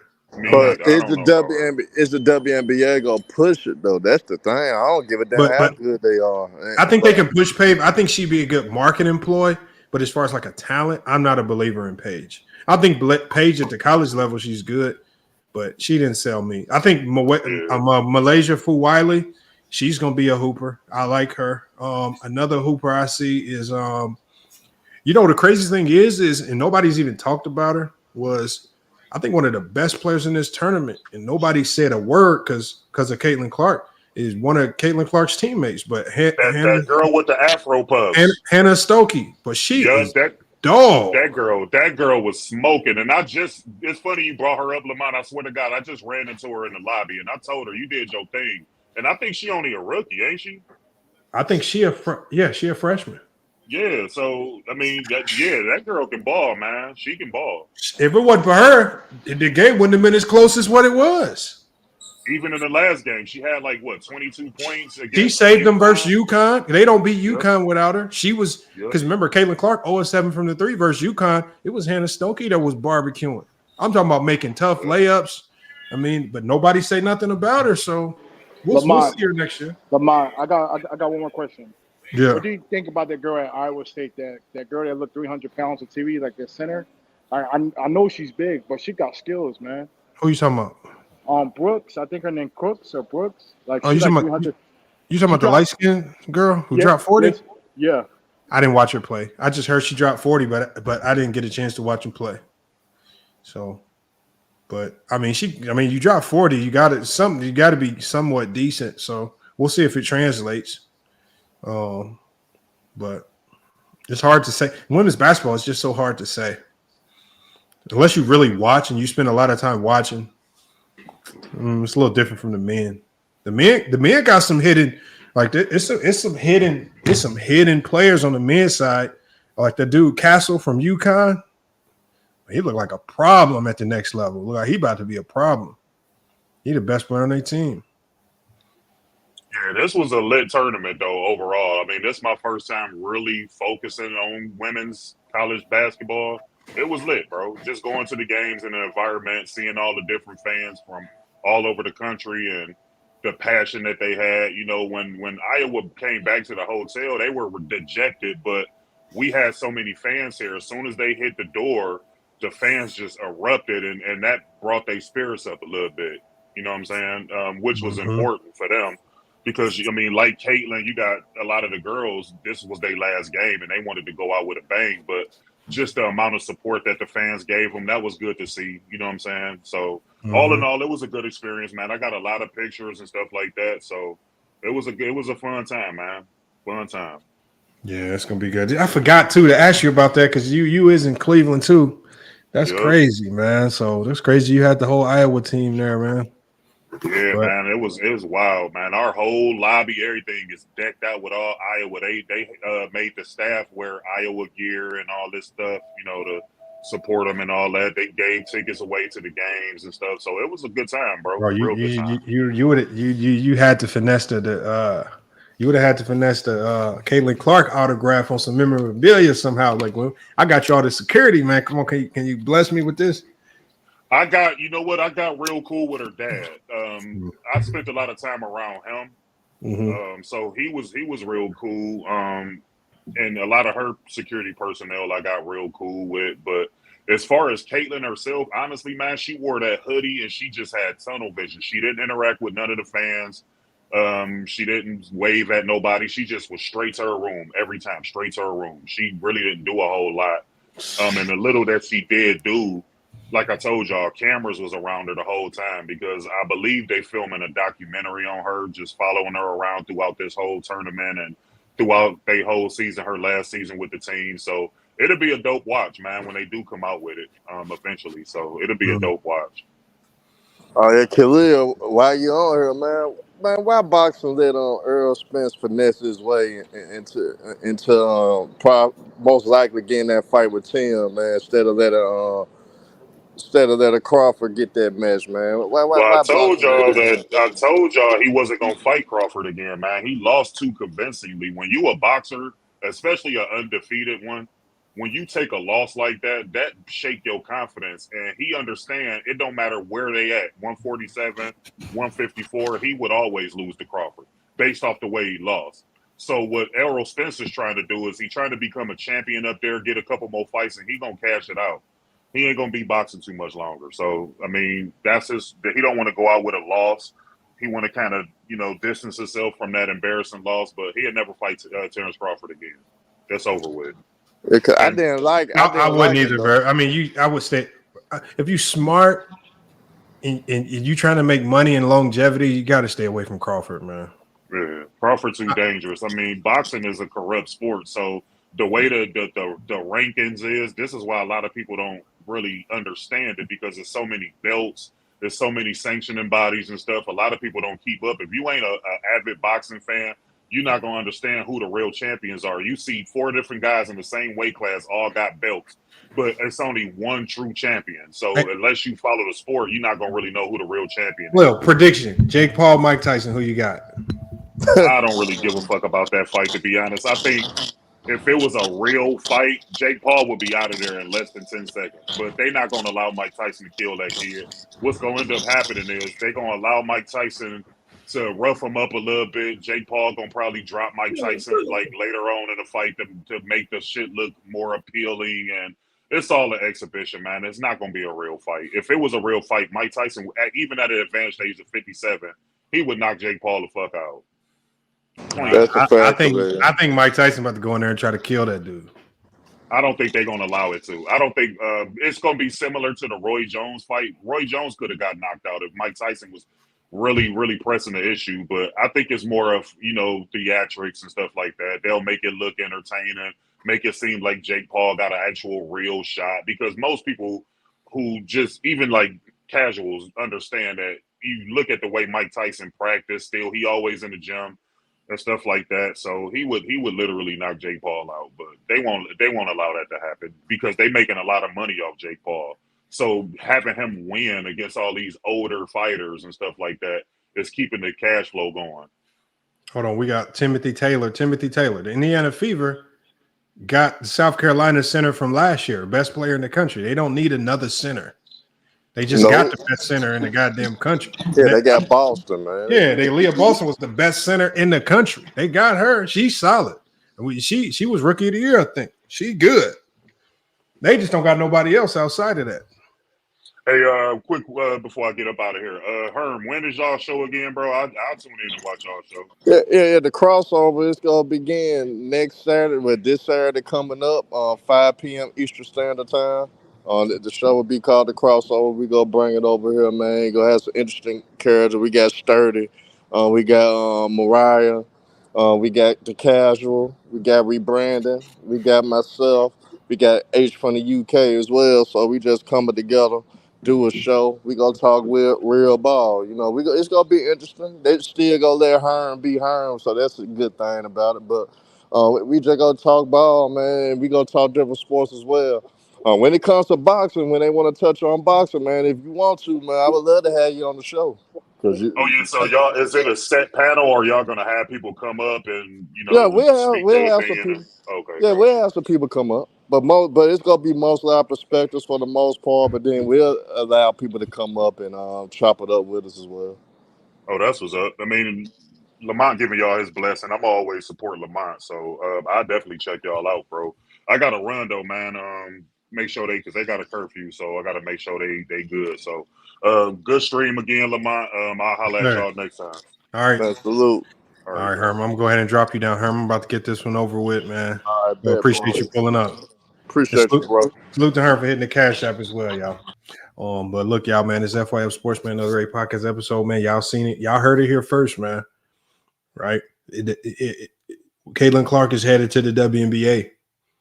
Her biggest demon right now is the WNBA itself. And will the WNBA fumble the ball on this? They have an opportunity of a lifetime. And I just don't know if they smart enough to understand what they're getting and to capitalize on it. And I don't think the players are selfless enough to move out the way and let these young players come just take over. And like I said, there's a lot of jealousy and vitriol that I'm sensing from the current players. Envy over the fact that these college girls can get more notoriety than the WNBA can. And, you know, it's something to watch. I want to see how she's accepted. Is it going to be a lot of fake love? Right. You know, will this team, the Indiana Fever, will they build everything they have around her? Give the fans what they want, because that's what the fans want. And this is something we just have to see. Only time will tell with this one right here. And, you know, anything in the hands of the WNBA, I just don't trust it. And so ultimately, I feel my prediction for Caitlin Clark is that not by force, not by choice, she will become the next Adam Morrison, because the WNBA does not understand how to market players, nor do they understand how to let players themselves thrive and be bigger than the league, if that's what it calls for. And I think the WNBA wants to be the face. They want to be what's talked about. Like I said, they have the most broken and most flawed marketing strategy that I don't understand. They try to sell the league and they don't sell teams or players. They're already starting off bad because they haven't even put this young core of players on the U.S. Olympic team, which they should be. And just like what Gilbert Arenas, when he came up here, said, he talked about the importance of getting these ladies on the U.S. Olympic team early, because that's just jersey sales. Right, that's access to some of the fandom that's attached to these players. He says the Indiana Fever need media attention. Well, it's not. The thing is, the people coming over. The people coming over don't care about all of that. The people coming over only care about Caitlin Clark. That's the thing. And so it's going to be on the team. It's going to be on the team to build around Caitlin Clark. When she gets there, you get it 30 shots a game, right? Put you on every billboard, right? The team is going to have to sell Caitlin Clark, right? The team is going to have to sell the rivalry between Angel Reese. And the WNBA is not doing that. The WNBA is going to shy away from anything that seems bigger than the league itself. Yeah, Gilbert was up here. Just scroll back. Gilbert was up here for about an hour cooking with us. He cooked on a lot of stuff from the WNBA, a lot of interesting talking points. He even had a segment where he talked about the big three. He compared the big three to the WNBA, and he talked about why the big three is kind of failing in and of itself, and why they're not as successful as they pretend to be. He dropped a lot of facts. He talked about that deal that they have with CBS. He talked about how the big three is actually paying CBS to be on CBS. CBS ain't paying the big three. Interesting nugget right there. Just kind of tells you where they're at. And it's not, like I said, it's not as easy as to get on these big networks as it might seem or sound. So, but look, guys, man, FYF Sports, another great podcast episode. I'm going to try my best to get lives between now and Wednesday. Definitely going to be going live Tuesday for sure. I'm going to try to get another live late night tomorrow. And so we'll be good. He says these coaches are getting millions. Don Staley make $4 million a year. The girls are going to the WNBA making $70,000. But goodness, this is why a lot of these ladies are staying in college. People like Angel Reese, they're staying in college all 4 years because they can make more. Even the players and NIL money is making more. Flau'jae Johnson and them, she's making over $1 million a year. Malaysia Fuwiley just signed a deal with Red Bull. She's probably going to be making more than WNBA players. We know Juju is making more than WNBA players. So if you're a decent women's player at the NCAA level, you are in no rush to go to the WNBA because the women there, the players there are not going to accept you. You don't know if the team is going to accept you. You don't know if they're going to market you the same. You don't know if any of your brand partners that you're attached to are going to follow you to the WNBA. So why not just maximize and just stay in college 4 years, maximize that income, and then go to the WNBA? But so it is what it is. It's just, yeah, Caitlin stayed all 4 years. She did. But Caitlin had to play through that odd transition. Remember, she didn't play all 4 years with NIL. She played during that odd transition with the COVID year too. And so with that odd transition through the COVID year, she played through that odd time stream. And that's when the college landscape changed after COVID, with the transfer portal changing, the NIL money being added. And Caitlin actually could stay and play another year. She has another year of college basketball that she can use because of the COVID year. She's just choosing not to use it. She could go be a grad student and play one more year. It's like if she wanted to, she can go be a grad student and go to South Carolina. Because y'all saw the little funny clip with Cam Brink and the South Carolina coach. And she was joking. She was joking in front of the camera. She was like, "Hey, y'all, Cameron Brink is not going to the WNBA. She's actually coming back for one more year of college because Cameron Brink, she's one of those players that could use that one extra year eligibility." So it is what it is. And I think that's where Cheryl Swoops actually misquoted, because Cheryl Swoops was speaking as if Caitlin had used that 5th year eligibility, and that's why she broke the scoring record, because she was in college an extra year, when that's not true. Caitlin never used that extra year eligibility that she has access to. Rapper guy said Kwame compared LeBron to LeVar. Well, Kwame did that because Kwame's just trying to stay relevant. See, Kwame is just hanging around and taking too much advice from Carcino. That's all he's doing. He thinks that the formula for more views is to talk negative about LeBron James. And it ain't. It's not a good formula. So it in a sense, it just kind of makes him look like a hypocrite on everything that he's saying. He talks about the media being hypercritical of players, unfairly judging them, assessing things as non-basketball related. All he's doing is doing the same thing that he claims the media did to him. He's just doing the same thing to LeBron James. He's running with fake stories. He's running with fake narratives, right? Because you never hear him talk about anything that LeBron does that's positive, right? He says he's all for the kids and doing stuff in the community. He hasn't done one live stream about LeBron James's school. He hasn't done that. That's positive. That's for the kids. Like I said, he picks and chooses. He kind of picks and chooses where to pretend.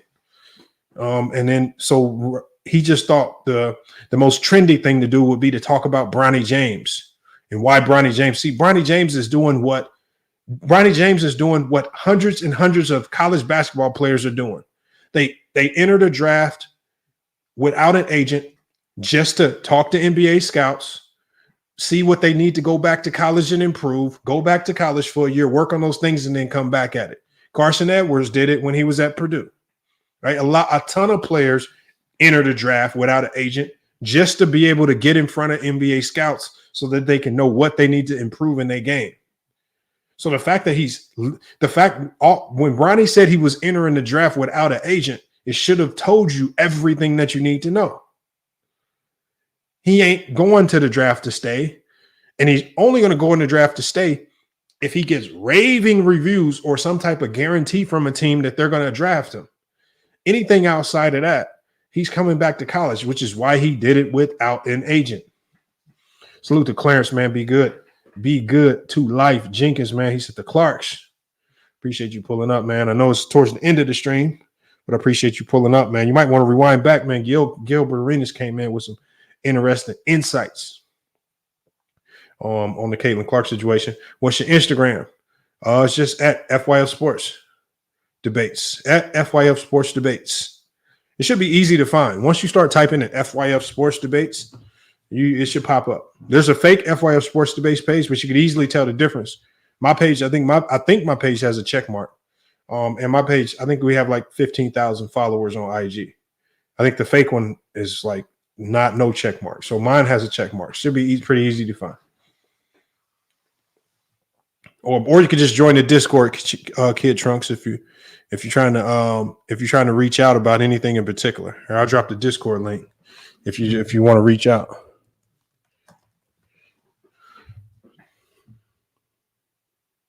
He says he didn't even talk about the museum. What museum? What are you talking about? Oh, yeah. I mean, but look, y'all. I mean, look, Kwame is. I'm trying to think now. So everything Kwame Brown does now revolves around what he thinks the people on his YouTube channel might want to hear. And that's why it's so all over the place. And that's why he has he has a lot of contradictory statements. You know, you cry about the media attacking you. It's players like people like Stephen A. Smith. You make up stories about how Stephen A. Smith cost players money. But he doesn't talk about how he lost millions and millions of dollars because of bad investments or getting into business with bad investment companies. He doesn't talk about the fact how he gave up millions and millions of dollars because he turned down a massive contract offer from the Washington Wizards because he wanted to test the free agency waters. And then he got injured and killed his own value because he got injured that last year. So he doesn't talk about the mistakes that he made that cost him money. He just tries to pretend that Stephen A. took money out of his pocket. And that's the narrative that he pushes. He says Paige already decided to stay another year. Paige decided to stay another year, one, because she's making more money. There's really, and when you look at the draft, she's probably going to get drafted to a team that's not going to play her a ton. Because right now, if you put Paige in the draft, she's definitely outside of the top 5. Right? There's 5 to 6 players that are most definitely going to get drafted ahead of her. The girl from Tennessee, the girl from UConn, obviously Caitlin. You got Angel might go ahead of her depending on what teams need. So again, and you got Cameron Brink, who's definitely going to go ahead of her. So the way the landscape is looking, she's going to go to a team that's going to be a bit more adept and not really willing to throw her in the starting lineup and push her.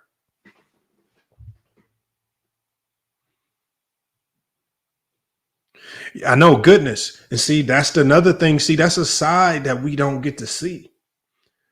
And that's why I'm glad Khalil came up here and talked about that, because, man, a lot of people don't see that side. You know, they don't see that side. Yeah. Oh, I forgot about Camilla Cardoso. Yeah, she definitely going in the top 5. This just wouldn't be a good year for Paige to come out anyway. You know, just a bad year for her to come out. I mean, at Paige's skill level with UConn, she has to come back, one, because I think UConn, after this most recent signing, they got to have the number 1 recruiting class in the country, because they just got the number 1 player in the country. Before that, I think they had like the number 14 player in the country. So they already started off strong, and we don't even know what they're going to do with regards to the transfer portal. Plus, the players that were injured this year are going to be coming back. I mean, you talking number 1 in the country. If there was an early ranking for women's basketball next year, UConn has to be 1 or 2, just based on the players that they got coming in, Paige coming back, players getting healthy. It's got to be South Carolina and UConn 1 and 2 to start the year, because Iowa's losing Caitlin Clark, so there's no way you can even put them in the top 10, right? They'll look different. Cooper could be a bust if he didn't pan out. And, you know, it's still real early for him. We haven't even seen him play a college game, so we just got to wait and see what Cooper looks like. Really hard to judge him against high schoolers. Paige will be healthy next year. Paige was healthy this year and was good. She just didn't have a team. They had no depth. When they played Iowa in that first half, that was the real UConn, but they got tired. They had no subs.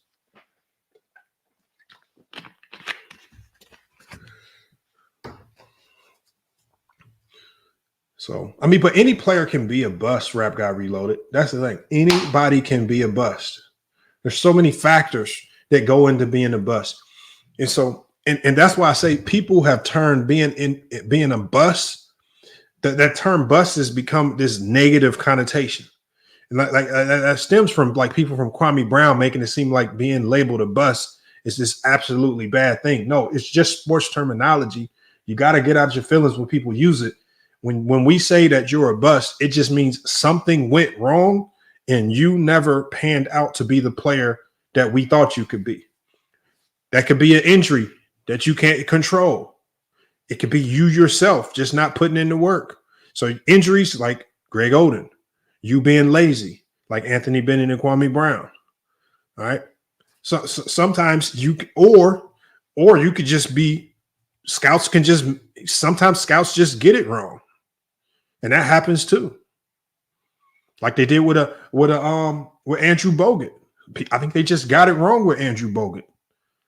You know, I think they just overprojected.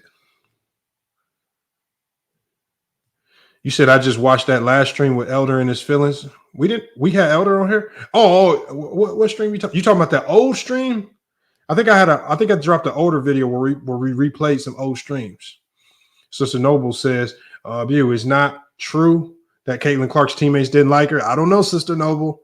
We just had the man here, Khalil, who ran the entire hotel for the Iowa Hawkeyes women's basketball team in Cleveland. He was around them ever since they arrived in Cleveland. He saw up close and personal how they interact with each other when they're not in front of the cameras on the court, when they're not in that huddle, when they're not high-fiving.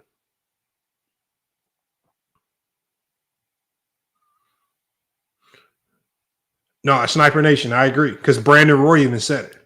Brandon Roy said if Greg Oden was healthy, they were easily NBA champions. That's how good he thought Greg Oden was. He says if Greg Oden was healthy, we NBA champions.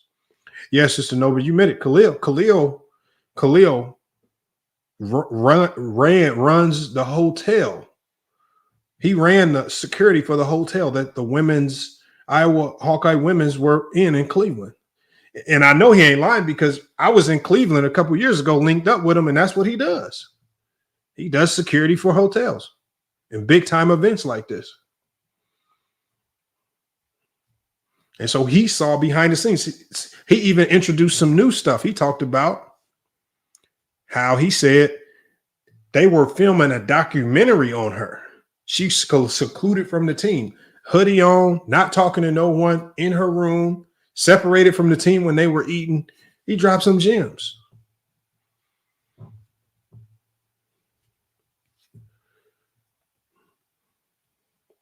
He said, I met Odin when I was 12. He played bowling with a bunch of kids at Big Al's in Seattle. That's what's up, man.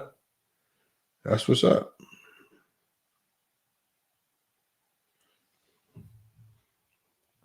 Yeah, I played against Odin in high school. Yeah, that's one of our rivals.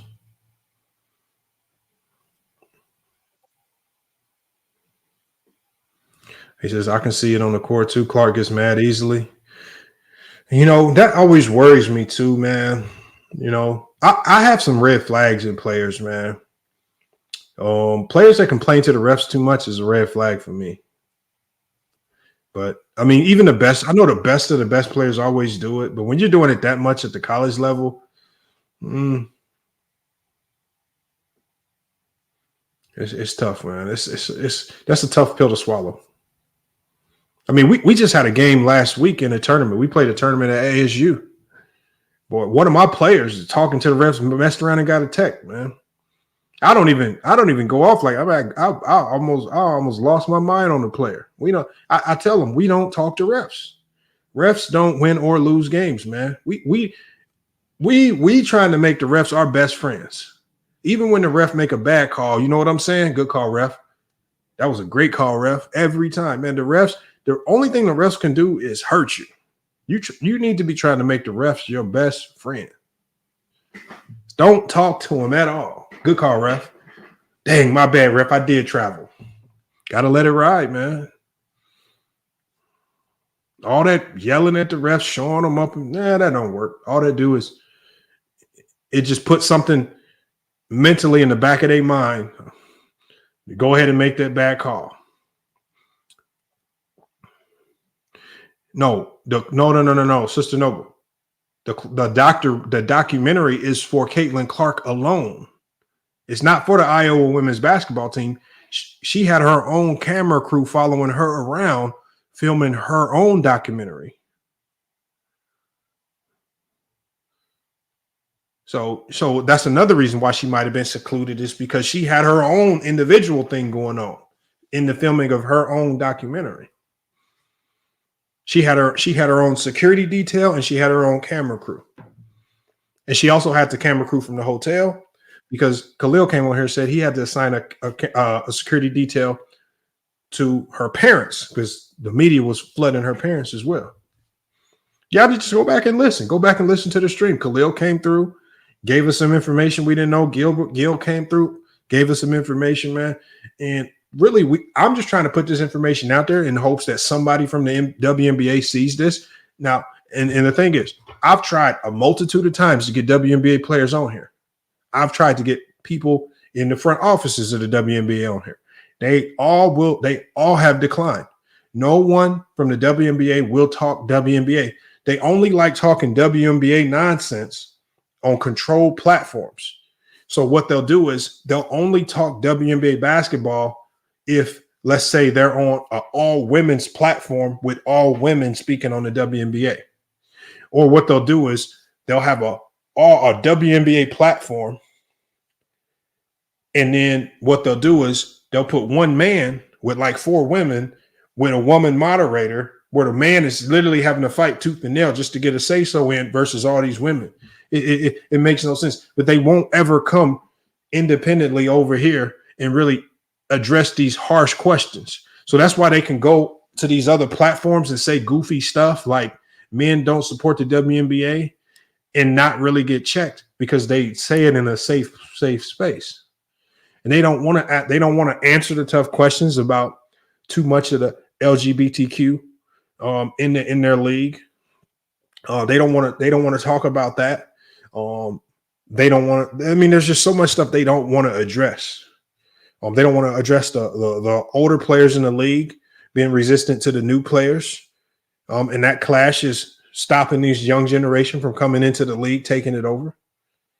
They do, but you know what, Sniper? You know what I even said though? They do be getting on Lexi, but they could go in way more though. I can kind of sense, like when I watch this show, I can kind of sense them easing the foot off the gas. They start going in and then take off on the gas. Because if they really wanted to go all the way in, they could go all the way in. Now, Rap God, I ain't gonna say that. I ain't gonna say that. They wouldn't have brought her on if she didn't add anything. So it's just that she's always gonna be protective of her league and her spot in the league, right? And these new players, one day one of these new players is gonna get drafted to her team, and that new player is gonna be taking her spot. They don't want that. They don't want that player coming in and taking their spot. FYF, have you seen the mind game? Nope, I haven't seen it. This is you telling me all the closeness between Kate Martin and Caitlin Clark and Hannah Stokey isn't real, according to a man who worked hotel security? No, he didn't work. He doesn't work hotel security. He runs all the security for entertainers. So the thing is, when he's in that position, he's not a security guard. He runs the security staff. He's the one. If you need a security detail, he's the one that makes sure the security detail gets assigned to you. He's the one that saw Caitlin Clark's parents were getting flooded by around media. So he assigned a security detail around their room. So he's there. So when you are someone that has this assigned security, that means you have to be mindful of everything going around. You have to watch, what is this person doing? What is this person's routine? Who is this person interacting with? You have to be extremely aware of your surroundings. And so you just kind of naturally start to pick up on certain things. And from his vantage point, that's what he saw. Now, you can choose to take it for what it's worth. He wasn't saying it in a way to demean Caitlin Clark. He was just telling you what he saw. VVS says, FYF, what would be your plans to promote the WNBA if you was in charge? It's a lot of eyes on women's ball. Number one thing I would do, tell the older players to shut the hell up. One, I'm sending a memorandum out to all teams. Shut the hell up talking about the new players coming in. If you ain't got nothing positive to say, if you ain't talking about how elite these players are and what they're going to do to add to the game, shut the hell up talking about it. Because the fact that somebody like Diana Taurasi is going to put out a post today talking about, oh, Caitlin can't come in our league and do that. Well, you need somebody to come in your league and do something, because whatever y'all been doing, don't nobody care. So all that stuff that Diana Taurasi got going on and Brittany Griner and them got going on, I told you, Brittany Griner got her dumb ass locked up in Russia for months. She come back home to a 7-person welcome home party. They don't care. She came back home to Phoenix to a 7-person welcome home party. We don't sports fans are gruesome, man. They will let you know who you are in a heartbeat. She came home to a 7-person welcome home party, man. Didn't nobody care. She can dunk. She can do all this stuff on the basketball. Brittany Griner can do a lot of stuff on the basketball court that a sophomore men's player can do in high school. Nobody care. Because she has no appeal to male fans. She tries to sell us her game by running around talking about she can beat DeMarcus Cousins, and we know you can't do that. So they keep trying to sell us this fib that they're just as good as men, as if you telling us that is going to get us to watch. We know that these college women aren't as good as men, even their men's counterparts in college, but yet we still watched. Why did we still watch? We watched because the storylines, the rivalries, the battles, the Juju Watson, the freshman going up against Caitlin Clark. They promoted it well. We watched. Paige coming off a torn ACL, redemption season. They're not even supposed to be there. Whole team injured versus Caitlin Clark. They made sure when they set up the brackets, LSU versus Iowa could happen. They made it happen. They made sure we can get a South Carolina. We can either get a South Carolina LSU or we can get a South Carolina Iowa championship game. They made it happen.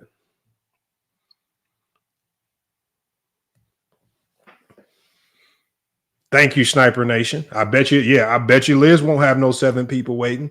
Liz mess around and get locked up and come back home. I guarantee you it's going to be a boatload of people. Flowers, care packages, all types of stuff.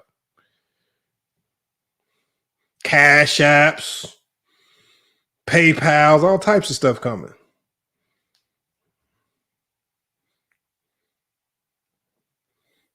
I mean, people was looking at Brittany Griner like, you look like you're gonna be all right in prison. Ain't nobody messing with you. You can handle your own.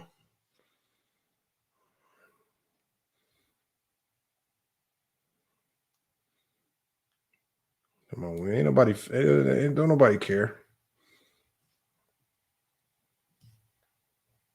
But Rap God, what they keep doing? All the players with that, they keep waving. Shyla Hill, waved. Tia Cooper, waved. Liz Cambish, forced her out. Anybody with that? Look, Skylar Diggins, they essentially, they was treating her like dog shit in Phoenix.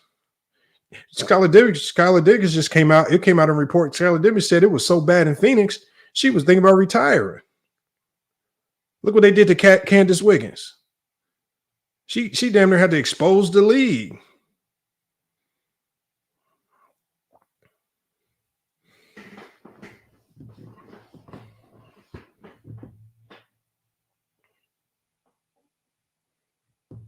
Thank you, VVS. It's the same as Magic and Bird.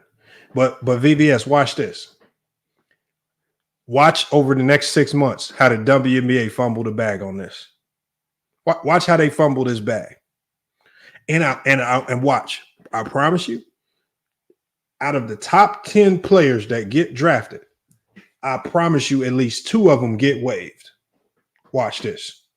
Out of the top 10 players, I guarantee you 2 of them get waived in the first 6 months of the season, the first 3 months of the season start. That's what they do. They get these good players, they waive them, they hold on to these old heads that nobody know about. If I'm running the WNBA, I'm making sure Angel Reese get drafted to the Las Vegas Aces. If I'm running the WNBA, somehow Cameron Brink is going to end up on the New York Liberty. If I'm running the WNBA, somehow, I don't know how it happened. We just going to, the lottery, I'm going to blame it on the lottery system. Somehow, Camila Cardoso is on the LA Sparks.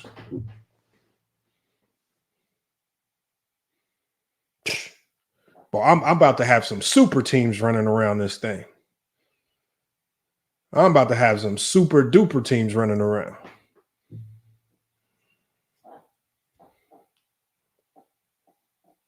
But see, the WNBA, they got to understand that to get to the top, man, everything can't be on the up and up. You're going to have to finesse some stuff. You can't have a clean draft. I mean, y'all think it was coincidence? Y'all think it was coincidence that the Bulls get the pick to get Derrick Rose? Y'all think it was coincidence that New Orleans get the pick to get Zion? Y'all think it was coincidence that Victor Wembanyama gets to go to the Spurs and the Spurs have the best track record with international players?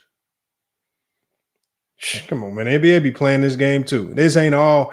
It can't be no draft system if these players always end up in the right place. All these young players just happen to end up on the perfect team to hone their skills. Because the NBA knows it's not a good look to have bust. Exactly. New world. I don't care how bad the Detroit Pistons are. If there's a generational talent in the draft, the Detroit Pistons ain't getting the number 1 pick. Come on. He said the NBA rigged the draft for Cleveland to take LeBron. I don't remember about that. I don't remember that, but it could be true. I don't know. They say Skylar Diggins has an attitude problem in WNBA circles. I didn't hear that when I lived in Indiana. when she was at Notre Dame. And I didn't hear that. I haven't heard that out here in Arizona. I haven't heard that. Is she a competitor? Yes. Does she cuss people out? Yes.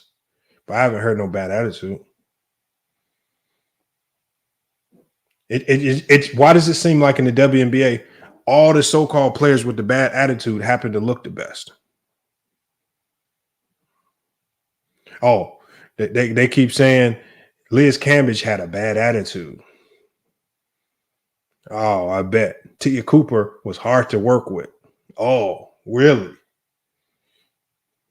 Oh, okay. Oh, Shyla Hill wasn't good enough. Oh, she was just good enough to be the best player in Australia, but she ain't good enough to be in the WNBA, so you waiver. Oh, okay. Huh. Yeah, okay. That makes sense.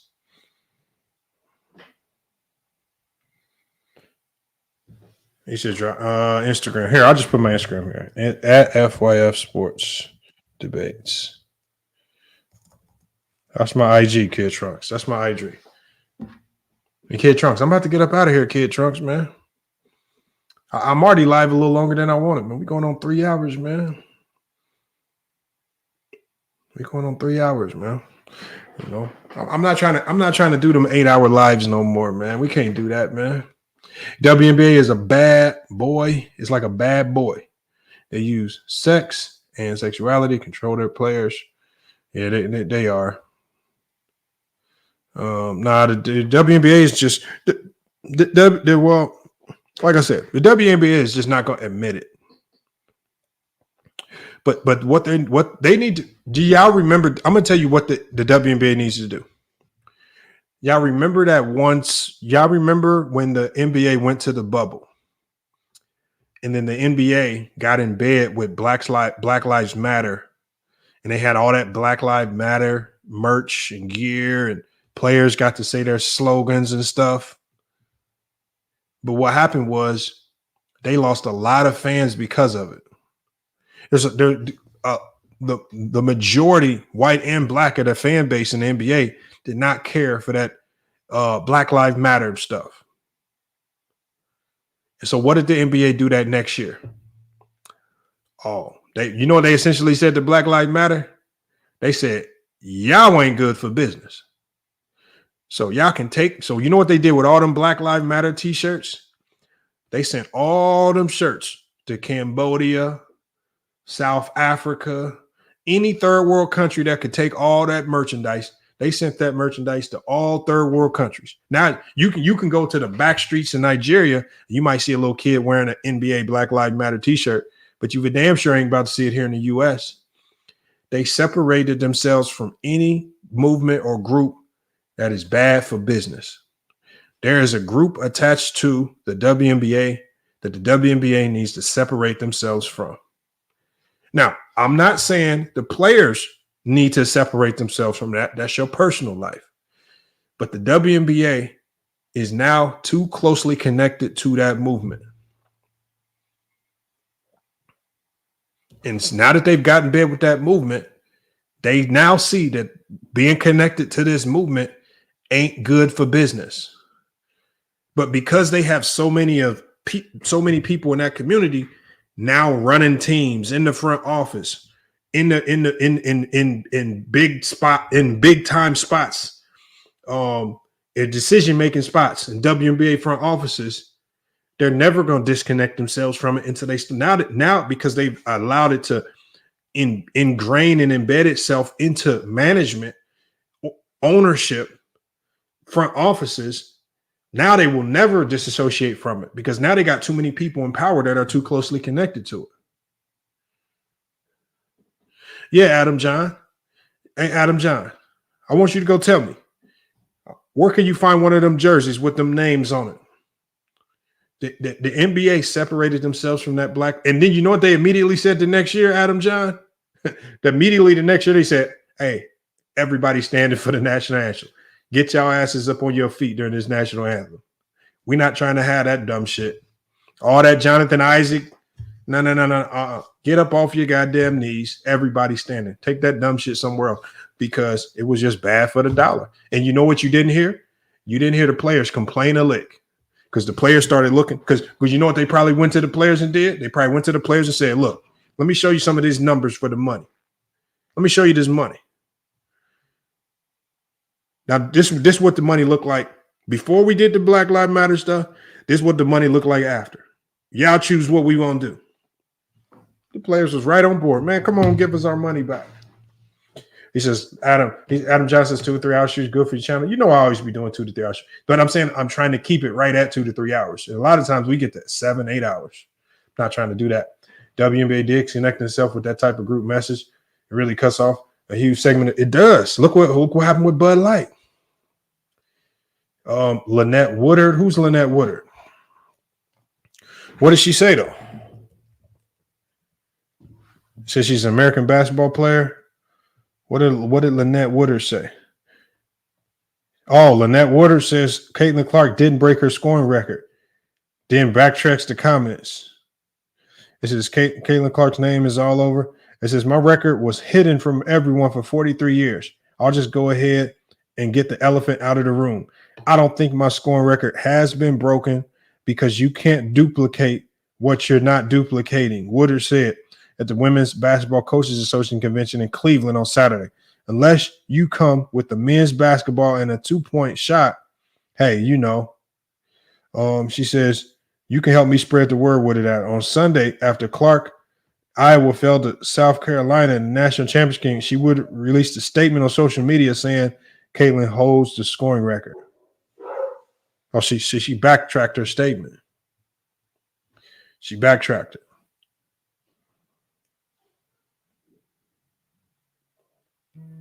That's wild right there.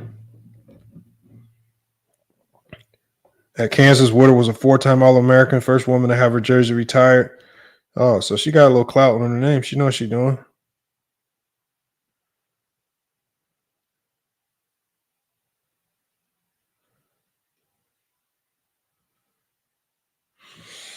Look, I don't care about them records, man. All the people in college basketball with them scoring records at the top, like, did y'all hear something they said? They said something super interesting. They said this is the first time that the best scorer in Division I women's basketball is in a championship game. Right? They also said something else that was interesting that Don Staley said. They said that Don Staley tells recruits, if you want to come to South Carolina to win Player of the Year, this ain't the team for you. If you want to come to South Carolina to win a championship, this is the team for you.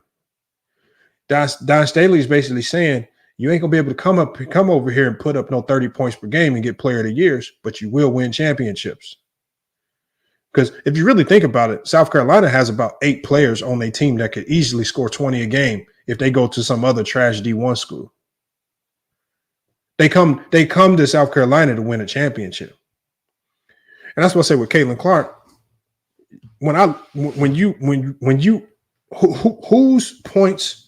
Whose points are more legitimate? Juju's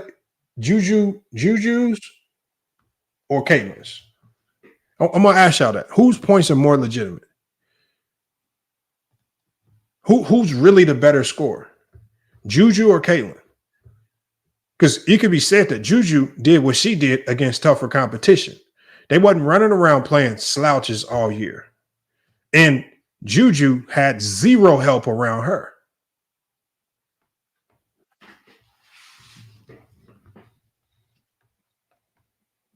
No. That was an all-time carry job by Juju Watkins. See, they had Hannah Stokey, who was a 5-star recruit. They had the graduate transfer, who was the number 2 graduate transfer in the country. I forgot her name, the senior. They had the Marshall girl, who was one of the top recruits. They had some players. That USC team the year before didn't even have a winning record. Hold on, look at USC before Juju Watson got there, didn't even have a winning record. Juju not only got him to the tournament, I think it got him to the Elite 8 or something crazy like that. Or Sweet 16, something crazy.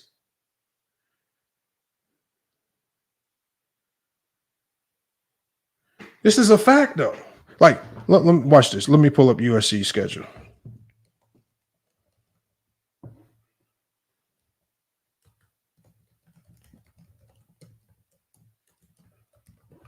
I haven't even looked at their schedule yet. I'm almost positive they played a tougher schedule just because of the conference that she in. All right. So they went. So I'm gonna tell you what their record was last year. Right. So Juju went to this is the team that Juju went to. Juju went to a team.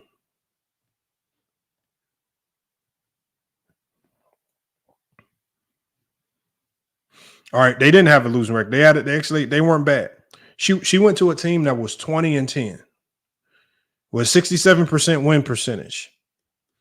All right. Let me see if they even made the tournament.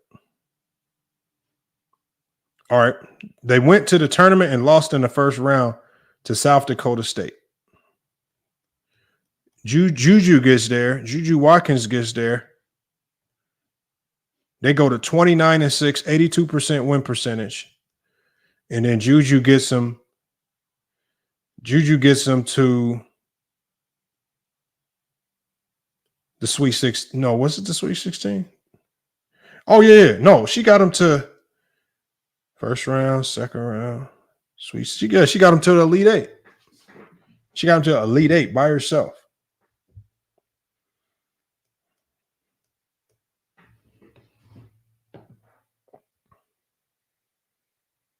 You said Caitlin went Glock for Glock with South Carolina. Look, Caitlin's a good player. See, a lot of y'all are making this like I'm saying she's not good. No, I'm not saying. I'm saying she's really good, especially against other collegiate women. I'm saying when she gets to the WNBA, it's going to be tough for her to be as good because the WNBA is not going to allow her to be good. The players, the veterans that are there don't want to see her succeed. Like what you never heard was when Victor Wembanyama was getting drafted, going into the draft, what you never heard was you really didn't see a ton of active players talking about, oh, Victor gonna have to work for what he got here in the league. Victor ain't gonna be that nice. You heard a lot of players talking about, man, that's a unicorn, great player, X, Y, and Z. GB says they can't stop her. Who can't stop her? All right. Well, I mean, the WNBA is a different beast.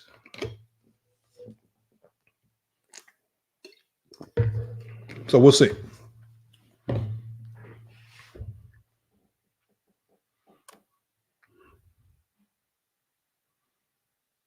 Hell yeah, you better give them the Bron treatment. Iowa didn't build properly. Caitlin Clark was all they had. They barely beat UConn. That's not true. That's not all they had. Hannah Stokey saved them. Hannah Stokey was the best player in the UConn game. Now, if you're talking the game against LSU, yeah, okay, I'll give you Caitlin Clark there. But if you're talking about the game against UConn, their best player was Hannah Stokey. And the Martin girl. Shit, Caitlin came up short that game. 0-7 from the three-point line. If they didn't have players, Hannah Stokey wouldn't have came. Hannah Stokey killing them in the paint. Shoot, if it wasn't for Hannah Stokey today, they wouldn't even have been in the game. See, what I didn't like was every time Caitlin Clark threw a pass, leading one of these players into 2 and 3 South Carolina players, and then like players like Hannah Stokey or Martin would score, the announcers would be like, great pass by Caitlin Clark. I'm like, no, that was a great finish by old girl that just caught the ball and scored on like 2-3 players. They gas her up every time she does anything. Great assist, but no. She just passed to her. She going to the lane with 3 players on her.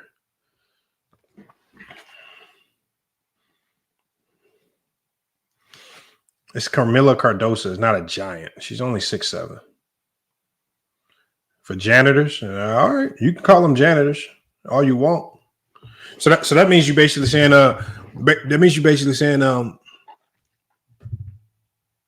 Iowa gonna be trash next year. Yeah, no, I get what you're saying, Yellow Bear. I know what you're saying. I'm just telling you who it is. But great, Hokage. Boy, they was glazing her every time she did anything. Great pass by Caitlin Clark. I'm like, no, look, Hannah Stokey just scored a layup on Camila Cardosa and two other defenders. That's a great finish. What are you talking about? Great pass.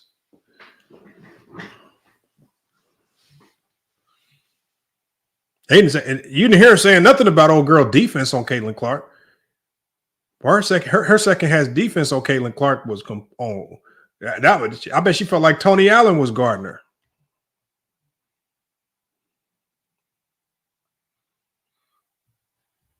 And then I didn't hear nobody talk about how towards the end of that game with Caitlin Clark just folded, basically gave up.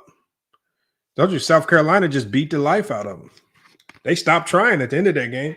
Well, as soon as Caitlin Clark chucked up that three with 2 minutes to go, just came down and chucked up that three that clanked off the back rim. I said, they tapped out. They done.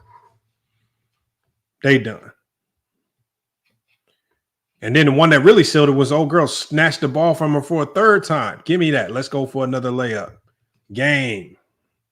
Tapped. Made her tap.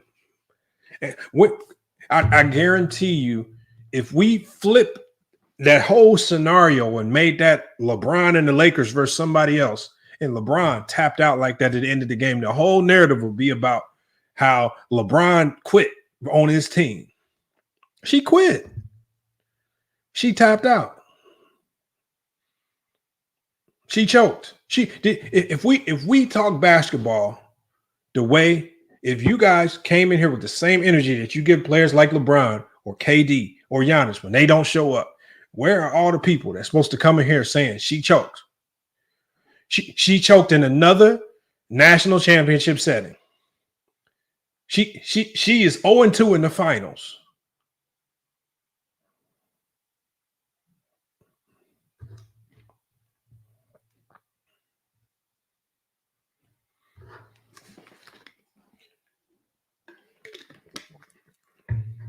It don't matter, Yellow Bear. See, Yellow Bear.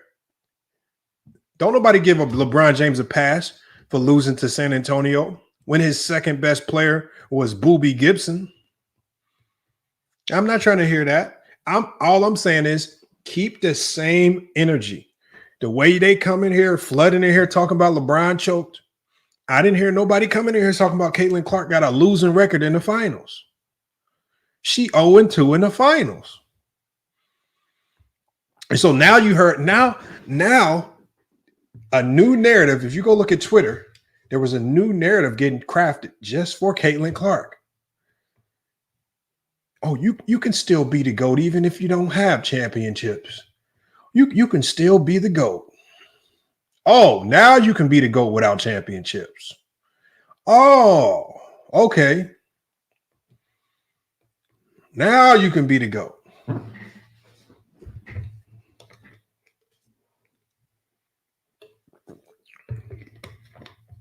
How she choked? I didn't say she choked. I'm just trolling. Everybody today was calling Caitlin Clark the GOAT.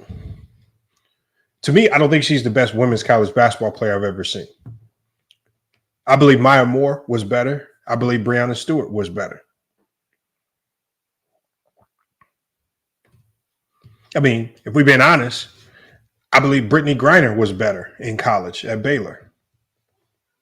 If we just talking women's college basketball, in my lifetime, I've seen better players than Caitlin Clark in women's basketball.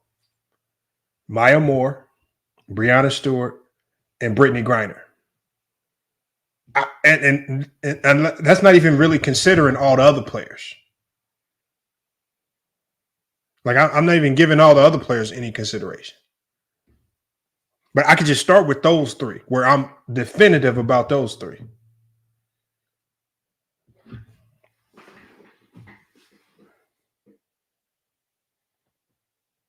Cheryl Swoops the GOAT. I don't think Cheryl Swoops is the GOAT. Hell no. Cynthia Cooper. To me, Cynthia Cooper is the GOAT of women's WNBA basketball.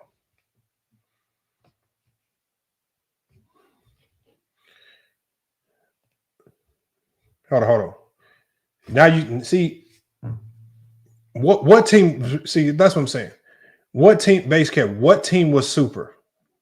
Was it the team she was on when she was a freshman, where she won most valuable player in the championship?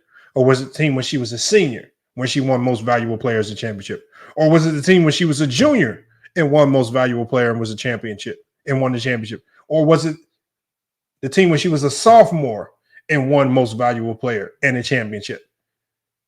So if that team was super, they were only super because Brianna was there, because that she was the most valuable player as a freshman, sophomore, junior, and senior, and she won championships all 4 years.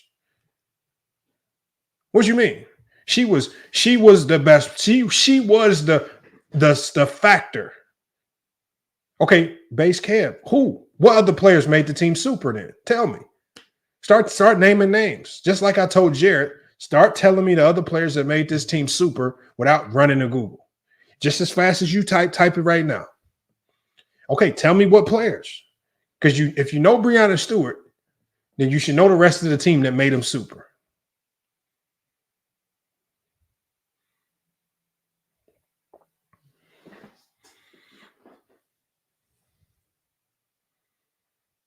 Yeah, I bet you don't know names, because them motherfuckers was not super without Breanna Stewart there. She came in as a freshman and was won most valuable player in the championship. Then she came in as a sophomore. I'm the most valuable player in another championship. Then she came in as a junior. I'm still the most valuable player in another championship. And then she came in as a senior. You know how hard that is to do in college basketball in a one-and-done playoff setting? And you're talking about in a one-and-done setting where you can't have no mistakes. Even as dominant as South Carolina was, they lost to Iowa last year.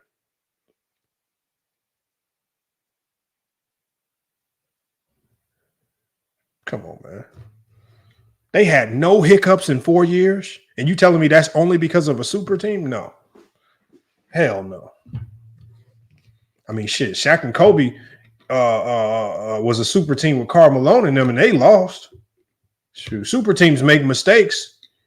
Shoot, I don't know what you would call what Breanna Stewart was on. If Shaq and Kobe and all these other teams are super teams, then Breanna Stewart, that was an ultra team or something. Base cap. How is the team super and you don't know none of them? You can't tell me, you can't run around saying it was a super team and you can't tell me none of the players. Yellow Bear. If they was a super team with Breanna Stewart, tell me the players.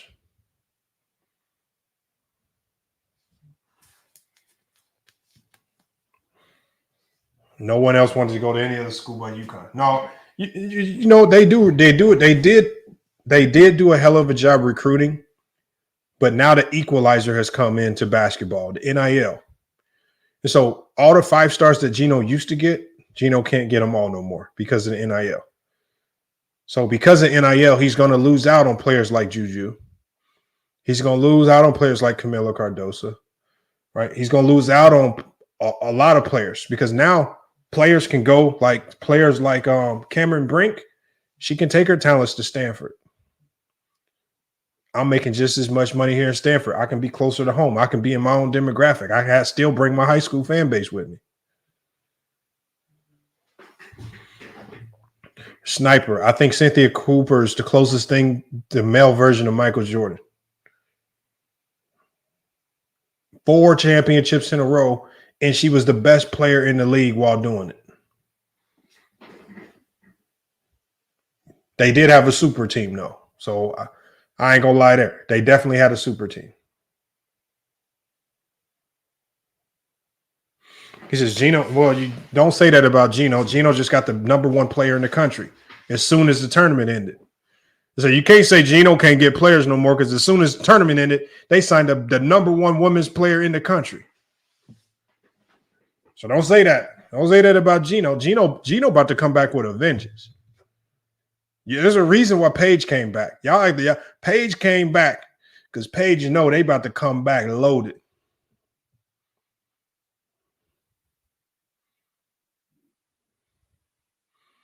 Yeah, I think she just came back. She didn't come back for the love of the game. She came back because she know they about to run the table. I don't base kid. It don't matter. Gino got the girl to sign. You could say it was Paige. Paige ain't never gonna get the credit for it. Gino REM is.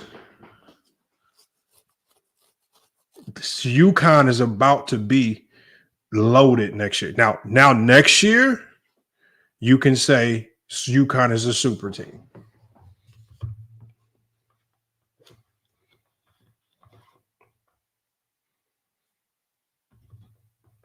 You're only building against your own argument. What argument?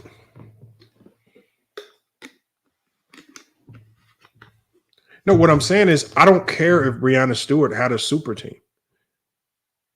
She was the best player on the best team, and they made no mistakes.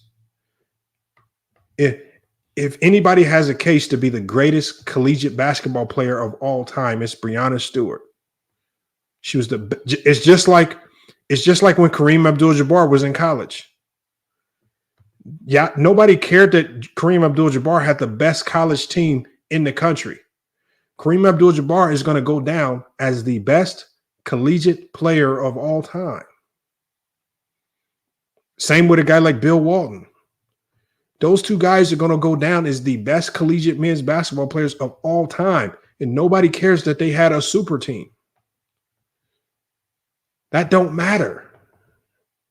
Y'all just trying to cope with the fact that she lost. But Breanna Stewart made sure that they were the best team. They rarely lost a game, if they lost any. And they always won the championship, no hiccups, in a one-and-done setting.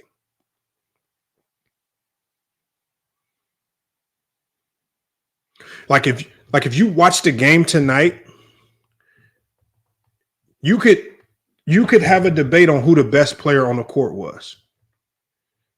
It could be argued that Camila Cardoso was the best player on the floor. Right? Even when they played UConn, it could be argued that Hannah Stokey was the best player on the floor. When Breanna Stewart played, it was never no argument. She was always the best player on the floor. He said, I love me some Tina Thompson. Tina Thompson was pretty popular.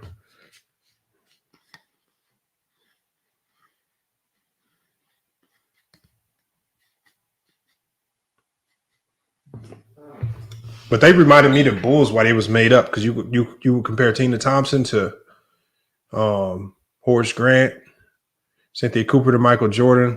Who was the other player they had? I forgot.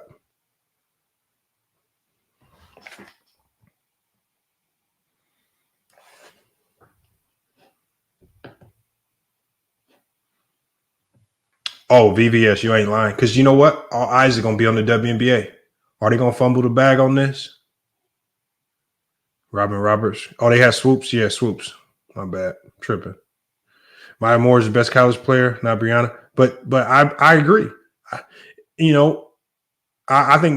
think just talent-wise, if you're not looking at winning, if you're not incorporating winning, Maya Moore is the best college basketball player I've ever seen. I mean, some people could even say Shamika Holdsclaw. See, y'all forget about her. And I'm talking about Shamika Holdsclaw in college, not what she did in the NBA. But if you look at Shamika Holdsclaw in college, she has a case to be the best basketball player of all time. If you just look at Shamika Holdsclaw in college.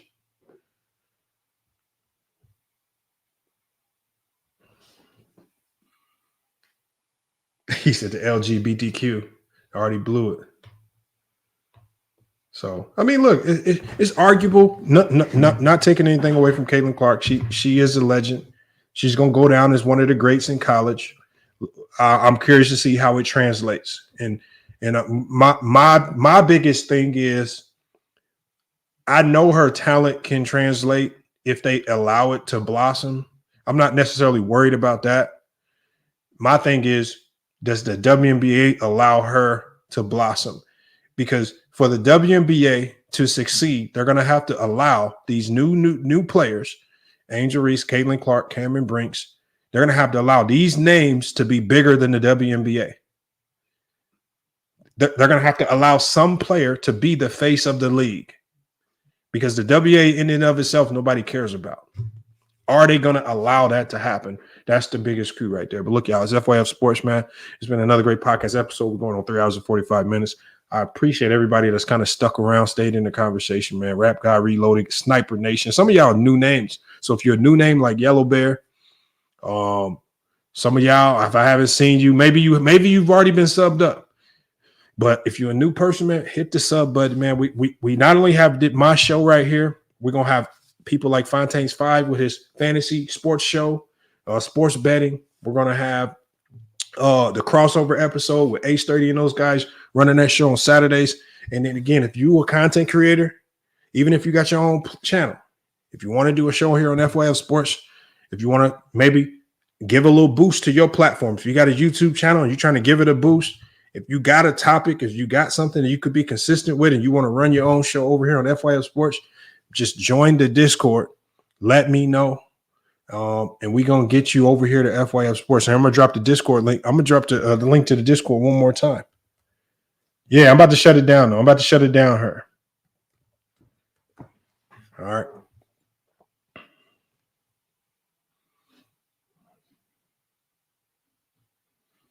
Let me get this link in here real quick. Share it with the people. All right. Join this Discord, man. Hit me up on the Discord. And let me know if you want to start a show here on FYF Sports.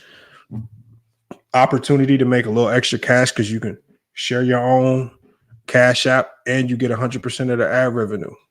I'm just trying to expand the platform because we're trying to take this from YouTube over to other networks. And it's hard to have a discussion with other networks when you don't have multiple shows. So Renegade, I'm gonna be invested in helping you get your own show started at least once a week. And we just got to come up with a name. We can get you started ASAP. And we're gonna get you right. And if anybody else that's interested, like I said, you might be nervous on doing it on your own, whatnot, man.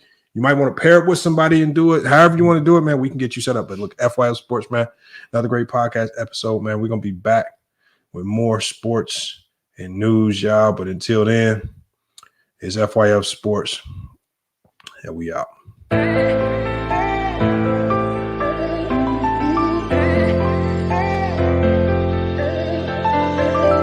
Yeah, we done came from the bottom, mad that we up, but I don't hear him talking. Started with knowledge inside of my noggin. We took a dream and then we started blogging. Put my city on the map now. I'ma say how it is and now I'm back down. On the road to 100K, we finna act out. We gon' show them that we not just in the background. We the main event, we the main show. We the one that people always gonna pay for. FYF, we the best, no debate though. Number one sports channel, every angle. I'ma show them all how we ride. Best sports talk show, we not like them guys. We playing it safe while they feather the lines. We pushing the narrative all of the time. Like who to go in the game is not MJ. Kobe Bryant top 10, not what we say. Hakeem Olajuwon is very overrated. Keep it real, if it ain't fact, we don't say it. Now it's stable, we won't be ignored. Missing the lake, I'm missing the draws again, a hell of pain. I got a lot to deal with and my mind is kinda slipping away. What's on the line? I made up my mind, so shit, I'll just taste it great. Whatever it is, whatever it was, it's never gonna be the same. How do I explain what's been going on with me? You say that I changed, but you didn't know the old me. I think that I saved you. Tell me who gon' save me. I'm way too fucked up in this club. I'm ashamed, baby. You say that I changed, but you ain't really know me. When I'm around my dogs, girl, they just can't control me. Tryna spend my time right, using every second of it. Tryna spend my time right, using every second of it. Before it's too late, girl, before it's too late. Can I speak my mind right, girl, before it's too late. I've been moving backwards, rolling up the backwards. Out of being destined, do you have my back, girl? Before it's too late, can I say my piece, girl? Girl, know what you mean to me. You just keep it real with me. I've been moving backwards, rolling up the backwards. Every time I'm backstep, missing the liquor, I'm missing the drugs, again, a hell of pain. I got a lot to deal with and my mind is kinda slipping away. What's on the line? I made up my mind, some shit I'll just take to the grave. Whatever it is, whatever it was, it's never gonna be the same. Folding again and I'm running the map. They say the best defense is just to attack. Hopping through too much, it's hard to attach. All this going on is being hard to relax. Gotta get up, gotta get it again. They ain't get the message, we spinning again. I feel my back, I'm just leaving it in. Get what they want, then they leaving again. I cannot act like this ain't nothing new. Been getting smarter with all I've been through. Nowadays, I'm more rewarding than truth. Tired of keeping energy just to lose. Let it all out when I step in the booth. With that for some months, now it's time to recruit. Met the investments, it's time to recoup. It's time to recoup, but how do I explain what's been going on with me? Cause I'm ashamed, baby. You say that I changed, but you ain't really know me. When I'm around my dogs, girl, you just can't control me. Trying to spend my time right, using every second of it. Trying to spend my time right, using every second of it. Before it's too late, girl, before it's too late. Can I speak my mind right now before it's too late? I've been moving backwards, rolling up the backwards. Every time I'm backstep,